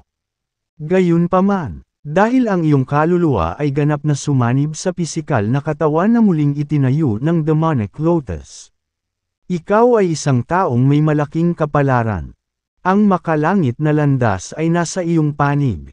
Sa madaling salita, ang taong tulad mo ay pinagpala ng landas sa langit. Bakit? Hindi pa rin maintindihan ni James. Ipinaliwanag ni Lucifer, dahil ang iyong katawan ay nabahira ng makapangyarihang karma. Kapag may dahilan, may epekto imposibleng magtapos ang buhay mo ng ganito. Kailangan mong lutasin ang karma na ito at wakasan ito. Isantabi na natin ang lahat at pag-usapan na lang ang katawan mo. Talagang naniniwala ka ba sa pagkakaroon ng demonic lotus at muling pagtatayo ng iyong pisikal na katawan ay ang iyong stroke ng swerte at isang biyaya? Sa katunayan, ito ay isang stroke ng swerte at isang biyaya sa iyo. Gayunpaman, sa sandaling nakuha mo ang demonic body, natukoy na kung ano ang kailangan mong pasanin resulta nito. Ito ang karma, at ang iyong karma ay sapat na malakas. Kung mamatay ka, ang darating ay maaaring puno ng ilang mga kawalan ng katiyakan.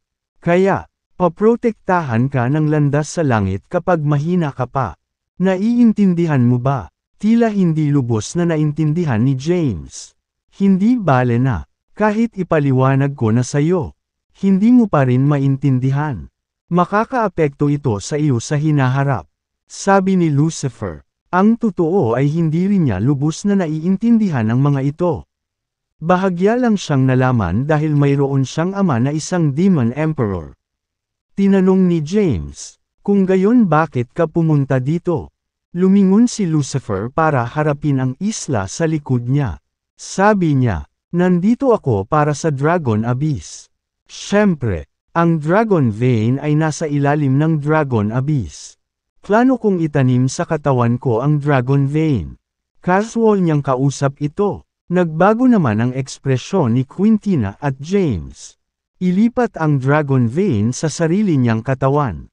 Gaano ba kabaliw ang isang tao na magsabi ng isang bagay na kasuklam-suklam? Bulong ni Lucifer sa sarili. Medyo huli akong ipinanganak. Na-miss ko na ang providence ng first calamity on earth. Ayon sa aking pagkakaintindi, naganap na ang ikalawang kalamidad ng mundo. Pagkatapos ng sakuna, lilito ang providence. Kailangan kong ilipat ang Dragon Vein sa aking katawan at mabilis na bawiin ang aking lakas upang may paglaban ko ang lilito na probidensya. Si Lucifer ay anak ng Demon Emperor. Dugo ng Demon Emperor ay dumadaloy sa kanyang katawan. Gayunpaman, napakabata pa niya noong siya ay nabuklod. Bilang resulta, ang kanyang lakas ay hindi masyadong malakas. Huminga ng malalim si James. Kabanata 2336. Saka siya kumalma. Narinig niyang sinabi ni Lucifer na lumitaw na ang ikalawang kalamidad ng daigdig. Gayunpaman, hindi pa rin niya alam kung ano ang ikalawang kalamidad. Nag-aalala siya sa Earth at hindi naiwasang magtanong. Lumabas na ba ang ikalawang kalamidad sa lupa? Ano ang ikalawang kalamidad? Lumingon si Lucifer at tumingin kay James. Alam niya ang pinanggalingan ni James at alam niyang taga-Earth si James. Nang walang sinusubukang itago ang anuman, sinabi niya, ang unang kalamidad sa lupa ay mga likas na sakuna. Ang ikalawang kalamidad ay isang sakuna ng mga hayop. Isang sakuna ng mga hayop. Mukhang naguguluhan si James. Oo, tumango si Lucifer at sinabing, Ayon sa impormasyong ipinahayag ng isang orakulo sa aking angkan, ang landas sa langit ay sumailalim sa mga pagbabago. Dati ang mga tao ang pinakamatalinong sa lahat ng nilalang. At ang landas sa langit ay pinapaboran ang mga tao. Gayunpaman, hindi na iyon ang kaso. Ang makalangit na landas ay lumipat. Isang Elysian inscription ang lumitaw sa Earth. Hanggat ang isa ay hindi kabilang sa lahi ng tao. Ang antas ng paglilinang ng isang tao ay tataas ng malaki. Higit pa rito, kung ang isang tao ay sapat na mapalad na mahanap ang Elysian inscription na ito na lumitaw sa Earth at naliliwanagan ng Elysian light, magagawa nilang ganap na magbago. Ang ikalawang kalamidad para sa mga tao sa lupa ay isang kalamidad na dulot ng mga hayop. Ang mga hayop ay babangon, at ang mga tao ay magdaranas ng kasawian. Ang kalamidad na ito ay tatagal ng napakahabang panahon hanggang sa ito ay maneutralize ng mga tao. Si James ay matamang nakikinig. Matapos marinig ito, kailangan niyang itanong, paano maneutralize ang ikalawang kalamidad ng mga tao sa Earth? Nagkibit balikat si Lucifer at sinabing, paano ko malalaman? Ang lahat ng alam ko ay impormasyong nakuha ng orakulo ng aking angkan sa pamamagitan ng pagsilip sa sikreto ni Heaven. Wala din akong masyadong alam sa specifics. Phew! Huminga ng malalim si James. Hindi niya inaasahan na magiging ganito ang ikalawang kalamidad.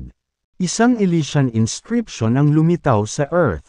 Ang bawat hindi tao sa Earth ay magkakaroon ng mas mabilis na rate ng paglilinang. Higit pa rito, ang mga nagkaroon ng pagkakataong makita ang Elysian inscription ay agad na magbabago. Hindi kaya kung ang Elysian inscription ay matatagpuan at nawasak, ang sangkatauhan ay magagawang wakasan ang ikalawang kalamidad. Nagsimulang makipag-ugnayan si James kay Sophie, na nasa celestial abode. Sinabi niya sa kanya kung ano ang natutunan niya tungkol sa sitwasyon at nagtanong, Ms. Sophie, kung ang Elysian inscription ay matagpuan at mawawasak, ang ikalawang kalamidad ng sangkatauhan ay magiging neutralized. Hehe, natawa si Sophie at sinabing, James, masyadong walang muwang ang pag-iisip mo. Alam mo ba kung ano ang landas sa langit? Naiintindihan mo ba kung ano ang Elysian inscription? Pinag-iisipan mo pang sirain ito. Kahit na ang isang dakilang emperador ay matatakot at mag-aalangan na harapin. Pati pa man sirain. Ang Elysian inscription, tinanong ni James. Kung gayon, paano mapipigilan ang ikalawang kalamidad ng sangkatauhan? Teka, hayaan akong gumawa ng ilang mga kalkulasyon. Sa isang bulubundukin sa likod ng City Lord's Mansion sa Celestial Abode, nakaupo si Sophie sa cross. Nakapatong sa lupa, nakasuot ng puti, ang kanyang mahaba at itim na buhok ay malayang umaagos sa kawalan ng hangin. Itinaas niya ang kanyang kamay at ilang misteryosong karakter ang napakita sa kanyang palad. Ang mga karakter na ito ay nagtatagpo at bumuo ng isang sinaunang magic circle. Ang magic circle na ito ay kahawig ng Tai Chi diagram sa kanilang paraan. Gayunpaman, sa Magic Circle, mayroong libo-libong misteryosong karakter na patuloy na umaagos sa paligid. Naging misteryoso ang aura ni Sophie sa sandaling iyon. Bigla na lang siyang nagsasanib sa langit at lupa. Ang Magic Circle sa kanyang harapan ay patuloy na lumiliko. At ang mga mahiwagang karakter sa loob nito ay patuloy na nagpapakita ng isang malakas na puwersa. Nagpatuloy ito ng halos 10 segundo. Basag. Biglang nabasag ang Magic Circle sa harap ni Sophie. Naapektuhan siya ng backlash at tumalsik ang bibig ng dugo. Walang magawang bumagsak ang kanyang katawan sa lupa. Kinaladkad niya ang sarili mula sa lupa at pinunasan ang dugo sa gilid ng bibig niya. Na may same time na ekspresyon sa kanyang mukha. Bumulong siya. Sa aking kakayahan ngayon, hindi mahirap para sa akin na mahulaan ang ikalawang kalamidad sa lupa. Gayunpaman, isang napakalakas na puwersa ang pumipigil sa akin na gawin iyon. Sa kabila ng kabiguan ng extrapolation, nakuha pa rin ni Sophie ang kanilang impormasyon. James, may hula ako. Ang bawat isa sa 4 na kalamidad sa lupa ay magiging mas malala kaysa sa nauna. Nalaman ko na minsan ang mga tao ay protektado ng landas sa langit. Gayunpaman, ito ay parang tao. May ginawa ang mga magsasaka na salungat sa landas sa langit sa malayong nakaraan.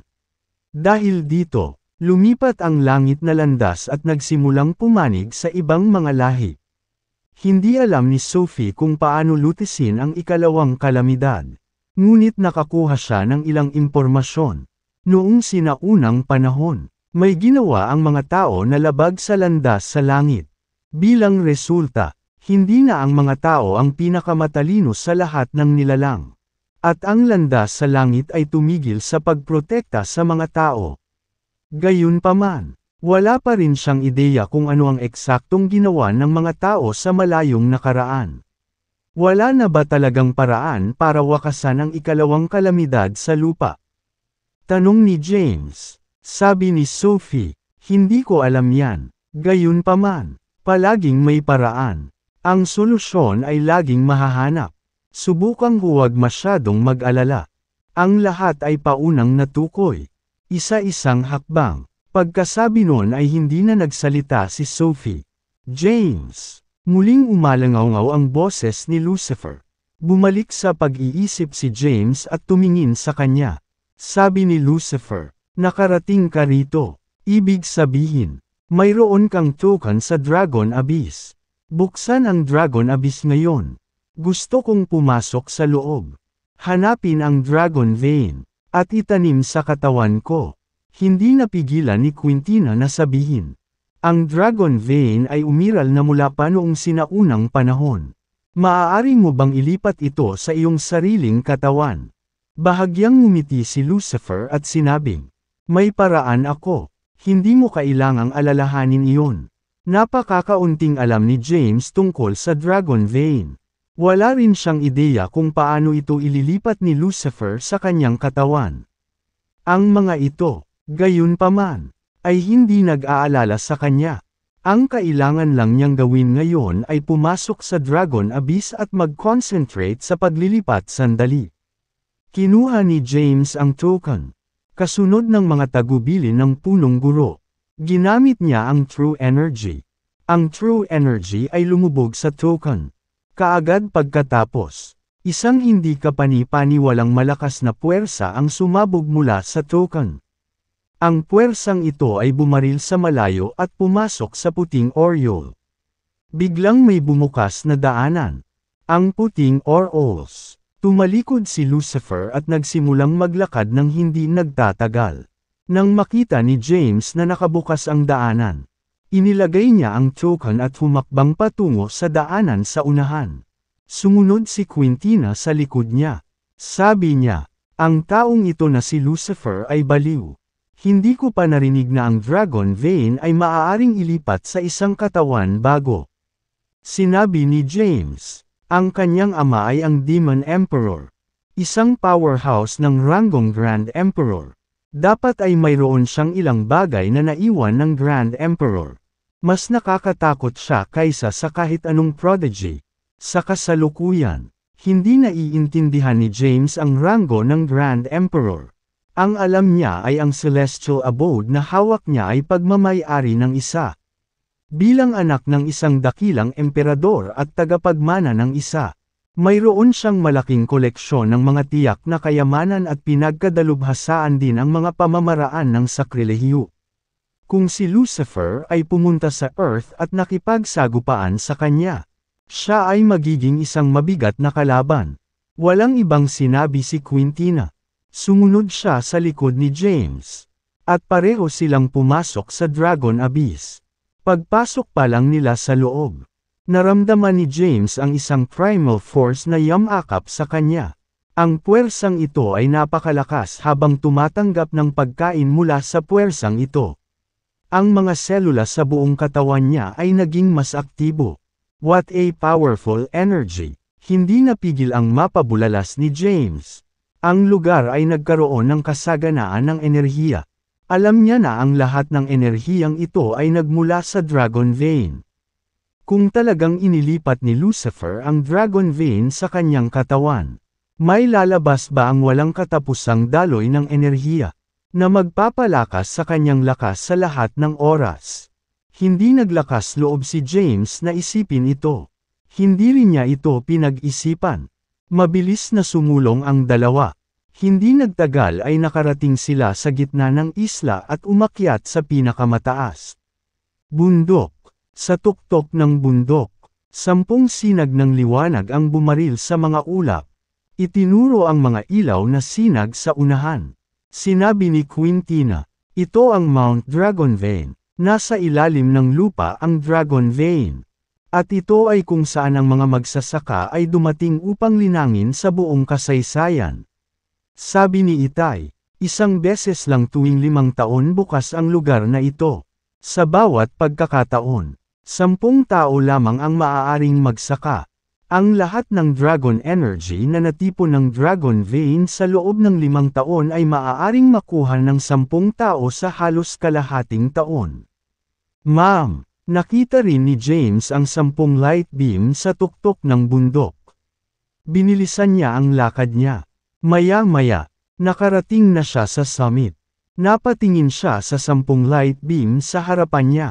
Kabanata 2338. Sa kanila, ang enerhiya sa gitna ay ang pinakamalakas, habang ang iba ay mahina. Hindi nag-atubili si James at dumiretso sa gitna. May bato doon. Ang bato ay hindi partikular na malaki. Mayroon lamang sapat na silid para sa isang tao na maupo nang nakakrus ang paa sa bato. Ang bato ay may ilang maliliit na butas sa loob nito. Ang mga puting enerhiya ay ibinubuga mula sa maliliit na butas. Ang mga enerhiya ay bumaril sa mga ulap, na bumubuo ng isang light beam. Lumakad siya at naupo sa isang lotus position sa bato ng walang pag-aalinlangan. Pagkaupo niya, nagsimulang pumasok ang enerhiya sa kanyang katawan sa lahat ng kanyang mga pores. Naramdaman niya ang baha ng enerhiya na dumadaloy sa kanya.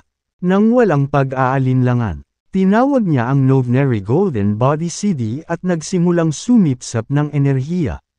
Binabago ito sa sarili niyang true energy. Ang kanyang ranggo ay umabot na sa Immortal Ascension 5th Stair. Habang umuunlad ang kanyang ranggo, maraming enerhiya ang kinakailangan upang mapataas muli ang kanyang ranggo. Sinimulan ni James ang isa pang siklo ng paglilinang. Ang kanyang tunay na enerhiya ay lumalago ng pangalawa. Matapos magtanim ng ilang araw, sa wakas ay naalala niya si Henry Delaney at ang Blythe King na nasa Celestial Abode. Binuksan niya kaagad ang Celestial Abode at pinalabas ang tatlo. Binigyan niya sila ng maikling pagpapakilala kay Dragon Abyss bago sila hinayaang pumili ng batong mauupuan at paglilinang. Noong si James ay naglilinang, si Lucifer ay bumaba na sa ilalim ng lupa. Ang isang kuweba ay matatagpuan sa ilalim ng lupa. Nakarating na siya sa fountainhead ng Dragon Vein. Sa kanyang harapan ay lumitaw ang isang energy pool na patuloy na nagbubuga ng makukulay na sinag ng liwanag. Ang mga sinag ng liwanag na ito ay puro dragon energy. Tumingin si Lucifer sa fountainhead ng Dragon Vein na may matahimik na ekspresyon. Nandito si James kaya hindi siya nagmamadali. Kung inilipat niya ang Dragon Vein sa katawan niya ngayon, wala sanang pumunta si James dito. Pinagtagpo sila ni James ng tadhana. Una, ang katawan ni James ay muling itinayo gamit ang natal primordial spirit demonic lotus ng kanyang ama. Pangalawa, iniligtas at binuhay siyang muli ni James. Ayaw niyang bumalik si James na walang dala. Binata, marami kang lakas ng loob na mag-isip tungkol sa paglipat ng Dragon Vein sa iyong katawan. Habang si Lucifer ay nakatitig sa fountainhead ng Dragon Vein, isang mahinang boses ang umalangaw. Kasunod nito, isang flash ng puting liwanag ang lumitaw, at isang elder ang nagpakita sa harap ni Lucifer. Tumingin siya kay Lucifer at sinabing, Naiintindihan mo ba ang kahalagahan ng Dragon Vein sa Locusyong ito? Ang lugar na ito, itong Dragon Vein, ang pinagmumula ng spiritual energy sa sinaunang realm. Kung aalisin mo ito, malapit nang maubusan ang espiritual na enerhiya ng ancient realm. Ang kaharian na ito ay magiging isang kaparangan. Sinulyapan siya ni Lucifer at walang pakialam na sinabi, "Ano ang kinalaman nito sa akin? Ang gusto ko lang ay ang Dragon Vein. Huwag mo akong pigilan, matanda, at ang iyong mahabang buhay ay magwawakas." Alam niya na ang elder na nakatayo sa kanyang harapan ay isang powerhouse ng dragon race na nagtatago doon. Gayunpaman, hindi natakot si Lucifer. Kahit mahina siya, anak siya ng Demon Emperor. Marami siyang tricks sa kanyang manggas. Hindi siya mahihirapang patayin ang matandang ito. Mag-isip ng 2 beses. Binata, may bahid ng pagbibitiw ang matanda sa mukha ng matanda. Mukhang alam niya ang pinanggalingan ni Lucifer habang marahan niyang hinikayat siya. Casual na sinabi ni Lucifer, "Alam ko ang ginagawa ko. Kahit nakunin ko ang Dragon Vein at ang Ancient Realm ay sumibol. Bago ang araw na ito ay ganap na malanta, ang selyo ng Earth ay mabubuksan, at ang Ancient Realm ay magsasama sa Earth. Mababalik ng Earth ang primordial energy nito. Sa Earth, ang isang Dragon Vein na ito ay hindi gaanong mahalaga." Napabuntong hininga ang matanda. Alam niyang hindi niya mapipigilan si Lucifer. Dahil matigas ang ulo mong gawin iyon. Wala na akong ibang masasabi. Sa isang iglap, nawala ang matanda sa kinatatayuan niya. The next instant, nasa labas na siya at nasa summit. Tumingin siya sa mga taong nakaupo sa lotus position sa mga light beam. Hindi niya sila inistorbo. Nakatingin lang siya sa malayo. Walang kamalay-malay si James at ang iba pa na may nakatingin sa kanila. Kabanata 2339. Ang dragon energy mula sa Dragon Vein ay napakalakas. Gayunpaman, ang ranggo ni James ay tumaas sa Immortal Ascension 5th Stair. Kung gusto niyang gumawa ng panibagong tagumpay, kinakailangan niya ng napakalaking lakas. Kahit na mayroon siyang Novenary Golden Body CD at mabilis sa pagsipsip at pagpino ng enerhiya. Kinakailangan niya ng ilang taon upang maabot ang Immortal Ascension 6th Stair sa kanyang kasalukuyang bilis. Bukod dito, ito ay isang sitwasyon na may sapat na enerhiya. Kailangan din niyang i-compress ang kanyang ranggo at tiyakin na naabot niya ang sukdulan sa bawat ranggo. Naging mahirap para sa kanya na maabot ang Immortal Ascension 6th Stair. Nakalimutan niya ang lahat at nag-concentrate lamang siya sa paglilinaw. Sa isang kisap mata, kalahating taon na ang lumipas. Sa loob ng kalahating taon na ito ng paglilinang, ang ranggo ni James ay umabot sa rurok ng Immortal Ascension 5th Stair. Isang hakbang na lang ang layo niya mula sa pagpasok sa Immortal Ascension 6th Stair. Gayunpaman, pinili niyang i-compact ang kanyang ranggo. Sa pilitan niyang ipinipit ang Immortal Ascension 5th Stair sa huling bahagi ng yugto sa Immortal Ascension 5th Stair sa gitnang yugto. Sa puntong ito, medyo kalat na ang dragon energy na nagmumula sa ilalim ng bato. Dahan-daang iminulat ni James ang kanyang mga mata at huminga ng isang subo ng mga dumi. Tumayo siya mula sa bato. Naginat ng kaunti, at bumulong. Habang umunlad ang ranggo, lalong nagiging mahirap na naisin itong isulong muli. Kung hindi ako pumasok sa Dragon Abyss, at simpleng nilinang ng may pamamaraan, hindi ko maabot ang Immortal Ascension 6th Stair kahit makalipas ang 1 taon. Ang iba ay tumigil sa paglilinaw ng isa-isa sa puntong ito. Dahil ang dragon energy ay halos na-absorb. Kung gusto nilang bumalik sa lugar na ito, kailangan nilang maghintay ng 5 taon. Tumingin si Quintina kay James. Ang kanyang mukha ay nagniningning sa pagmamalaki. At sinabing, "Nakarating na ako sa Immortal Ascension 9th Stair. Ikaw naman," sabi ni James. "Nasa gitna lang ako ng Immortal Ascension 5th Stair middle stage. Nagbibiro ka. Mukhang naguguluhan si Quintina. Sinabi niya, ang kasalukuyang ranggo. Ang buong taon ng paglilinang ay sapat na para sa isang pambihirang tagumpay. Bakit nandoon ka pa rin sa Immortal Ascension 5th Stair Middle Stage? Nakangiting paliwanag ni James. Dahil palagi kong pinipilit ang aking ranggo at true essence para maging dalisay at siksik ang aking true essence. Sige, walang ibang sinabi si Quintina. Sa pagkakataong ito, nagkaroon din ng pag-unlad sina Henry at Delaney. Ang lakas nila ay bumuti. Nang sila ay aalis na, isang matanda ang lumapit sa kanila mula sa malapit. Ang matanda ay nakasuot ng kulay abong damit. Medyo matanda na siya, lukot ang mukha niya. Medyo mahaba ang buhok niya at halos puti lahat. May iilang itim lang na buhok. Siya ay may mahabang balbas. Nang lumitaw siya, mukhang nag-iingat si James at ang iba pa. Nakangiting tumingin ang matanda kay James at sa iba pa habang naglalakad. Sinulyapan siya ni Quintina. May pagkalito sa kanyang mukha.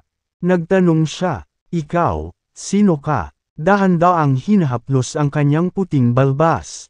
Nakangiting sinabi ng matanda, ako si Zozarth Laldraxi. Ha! Nang marinig ang pangalang ito, agad na napabulala si Quintina. Sir, why ikaw ang tagapag-alaga ng Dragon Abyss? Ang elder ng Dragon Race. Zozarth Laldraxi. Narinig ni Quintina ang tungkol kay Zozarth. Siya ay isang powerhouse na mula pa noong unang panahon at nagbabantay sa Dragon Abyss. Kung nakilala siya ng kanyang ama, kailangan din niyang ituring siya bilang kanyang superior. Sa pagkakaintindi ni Quintina, nakakatakot ang lakas ni Zozarth. Napakataas ng kanyang ranggo na hindi maarak. Na may bakas ng pagbibitiw sa kanyang mukha. Sinabi ni Zozarth, anong tagapag-alaga? Nagmumuni-muni lang ako sa pag-iisa sa Dragon Abyss. Ngayon hindi ko na kayang ipagtanggol. Ang Dragon Vein ng Dragon Abyss. Anong kahihiyan sa salitang tagapag-alaga? Tumingin si James kay Zozarth at nagtanong. Sir, ano po ang ibig ninyong sabihin? Sinabi ni Zozarth. Isang tagalabas ang pumunta rito at gustong ilipat ang Dragon Vein ng lugar na ito. Ngunit hindi ko lang siya mapigilan. Kabanata 2340. Nagpakawala ng malalim na buntong hininga si Zozarth at sinabing, siya ay anak ng Demon Emperor. Nang mamatay ang Demon Emperor, tinatakan niya siya sa sinaunang kaharian. Aware ako sa existence niya. Hindi ko lang akalain na pupunta siya dito kaagad mabuhay na may balak na ilipat pagkatapos ng Dragon Vein ng lugar na ito. Alam na alam ni James na si Lucifer ang tinutukoy niya. Nagtanong siya, mayroon bang anumang epekto ang paglipat ng Dragon Vein sa lugar na ito? Ipinaliwanag ni Zozarth, ang Dragon Vein sa Locus yung ito ay ang core ng Ancient Realm. Libo-libong linya ng ley sa Ancient Realm ang lahat ay nagmula sa Dragon Vein na ito. Kapag nawala na ang Dragon Vein, unti-unting malalanta ang ibang linya ng ley. Ang espiritual na enerhiya ng sinaunang kaharian ay unti-unting maglalaho. Sa kalaunan ay gagawin itong patay na kaharian. Matapos marinig iyon, kumunat ang noo ni James at sinabing, ganoon ba kaseryoso? Tumango si Zozarth at sinabing, gayunpaman, hindi na ito dumaranas dahil mababawi ang primordial energy ng Earth at malapit nang mabuksan ang selyo. Ang selyo ay malamang na handa nang bumukas bago malanta ang espiritual na enerhiya ng sinaunang kaharian. Si James ay matamang nakikinig. Hindi niya alam ang layunin sa likod ng itsura ni Zozarth. Ngunit naniniwala siyang hindi nagpakita si Zozarth para sabihin lang sa kanila ang tungkol sa mga bagay na ito. Nagpatuloy si Zozarth, sa totoo lang, ang pinakabihirang bagay sa Dragon Abyss ay hindi ang Dragon Vein. Si James, Quintina, at ang iba pa ay nakatingin kay Zozarth. Nagpatuloy si Zozarth, ang pinakamahalagang bagay sa Dragon Abyss ay isang inscription. Isang inscription. Bahagyang kumunat ang noo ni James at nagtanong. Anong inscription? Ipinaliwanag ni Zozarth. Isang inscription na iniwan ng ancestral dragon ng aking pamilya. Si James at ang iba pa ay nataranta. Sinabi ni Zozarth, ang aking pamilya ay isang primordial na lahi. Kami ay isang kilalang pag-iral mula noong primordial age.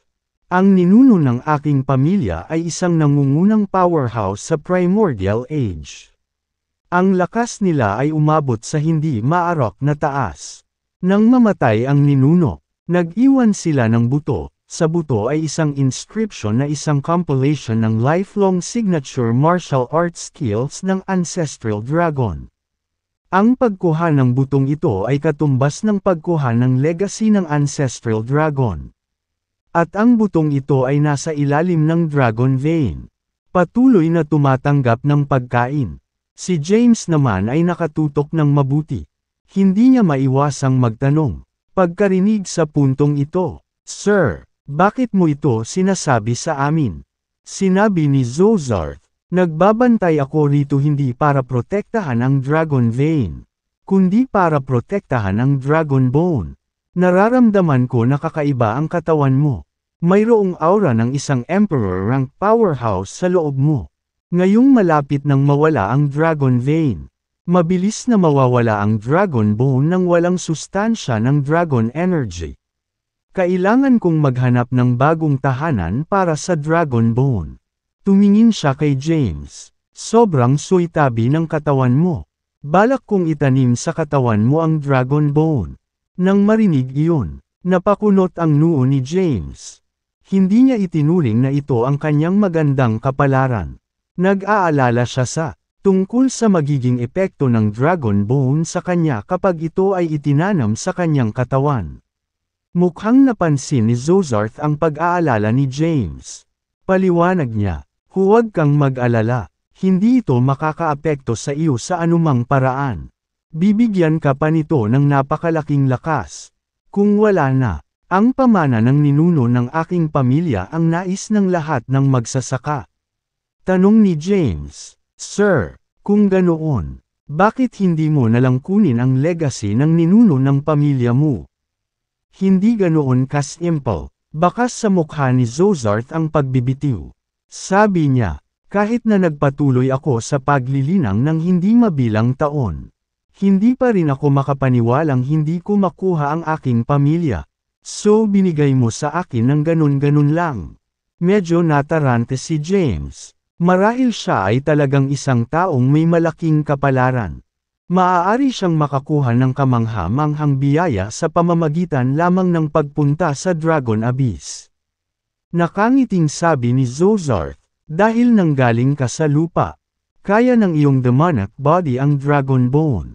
At dahil may dugong dragon sa katawan mo, maaari nitong pakainin ang buto ng dragon. Bukod sa mga salik na ito, ang dragon vein ay ililipat. Kaya, sasama na lang ako sa tadhana.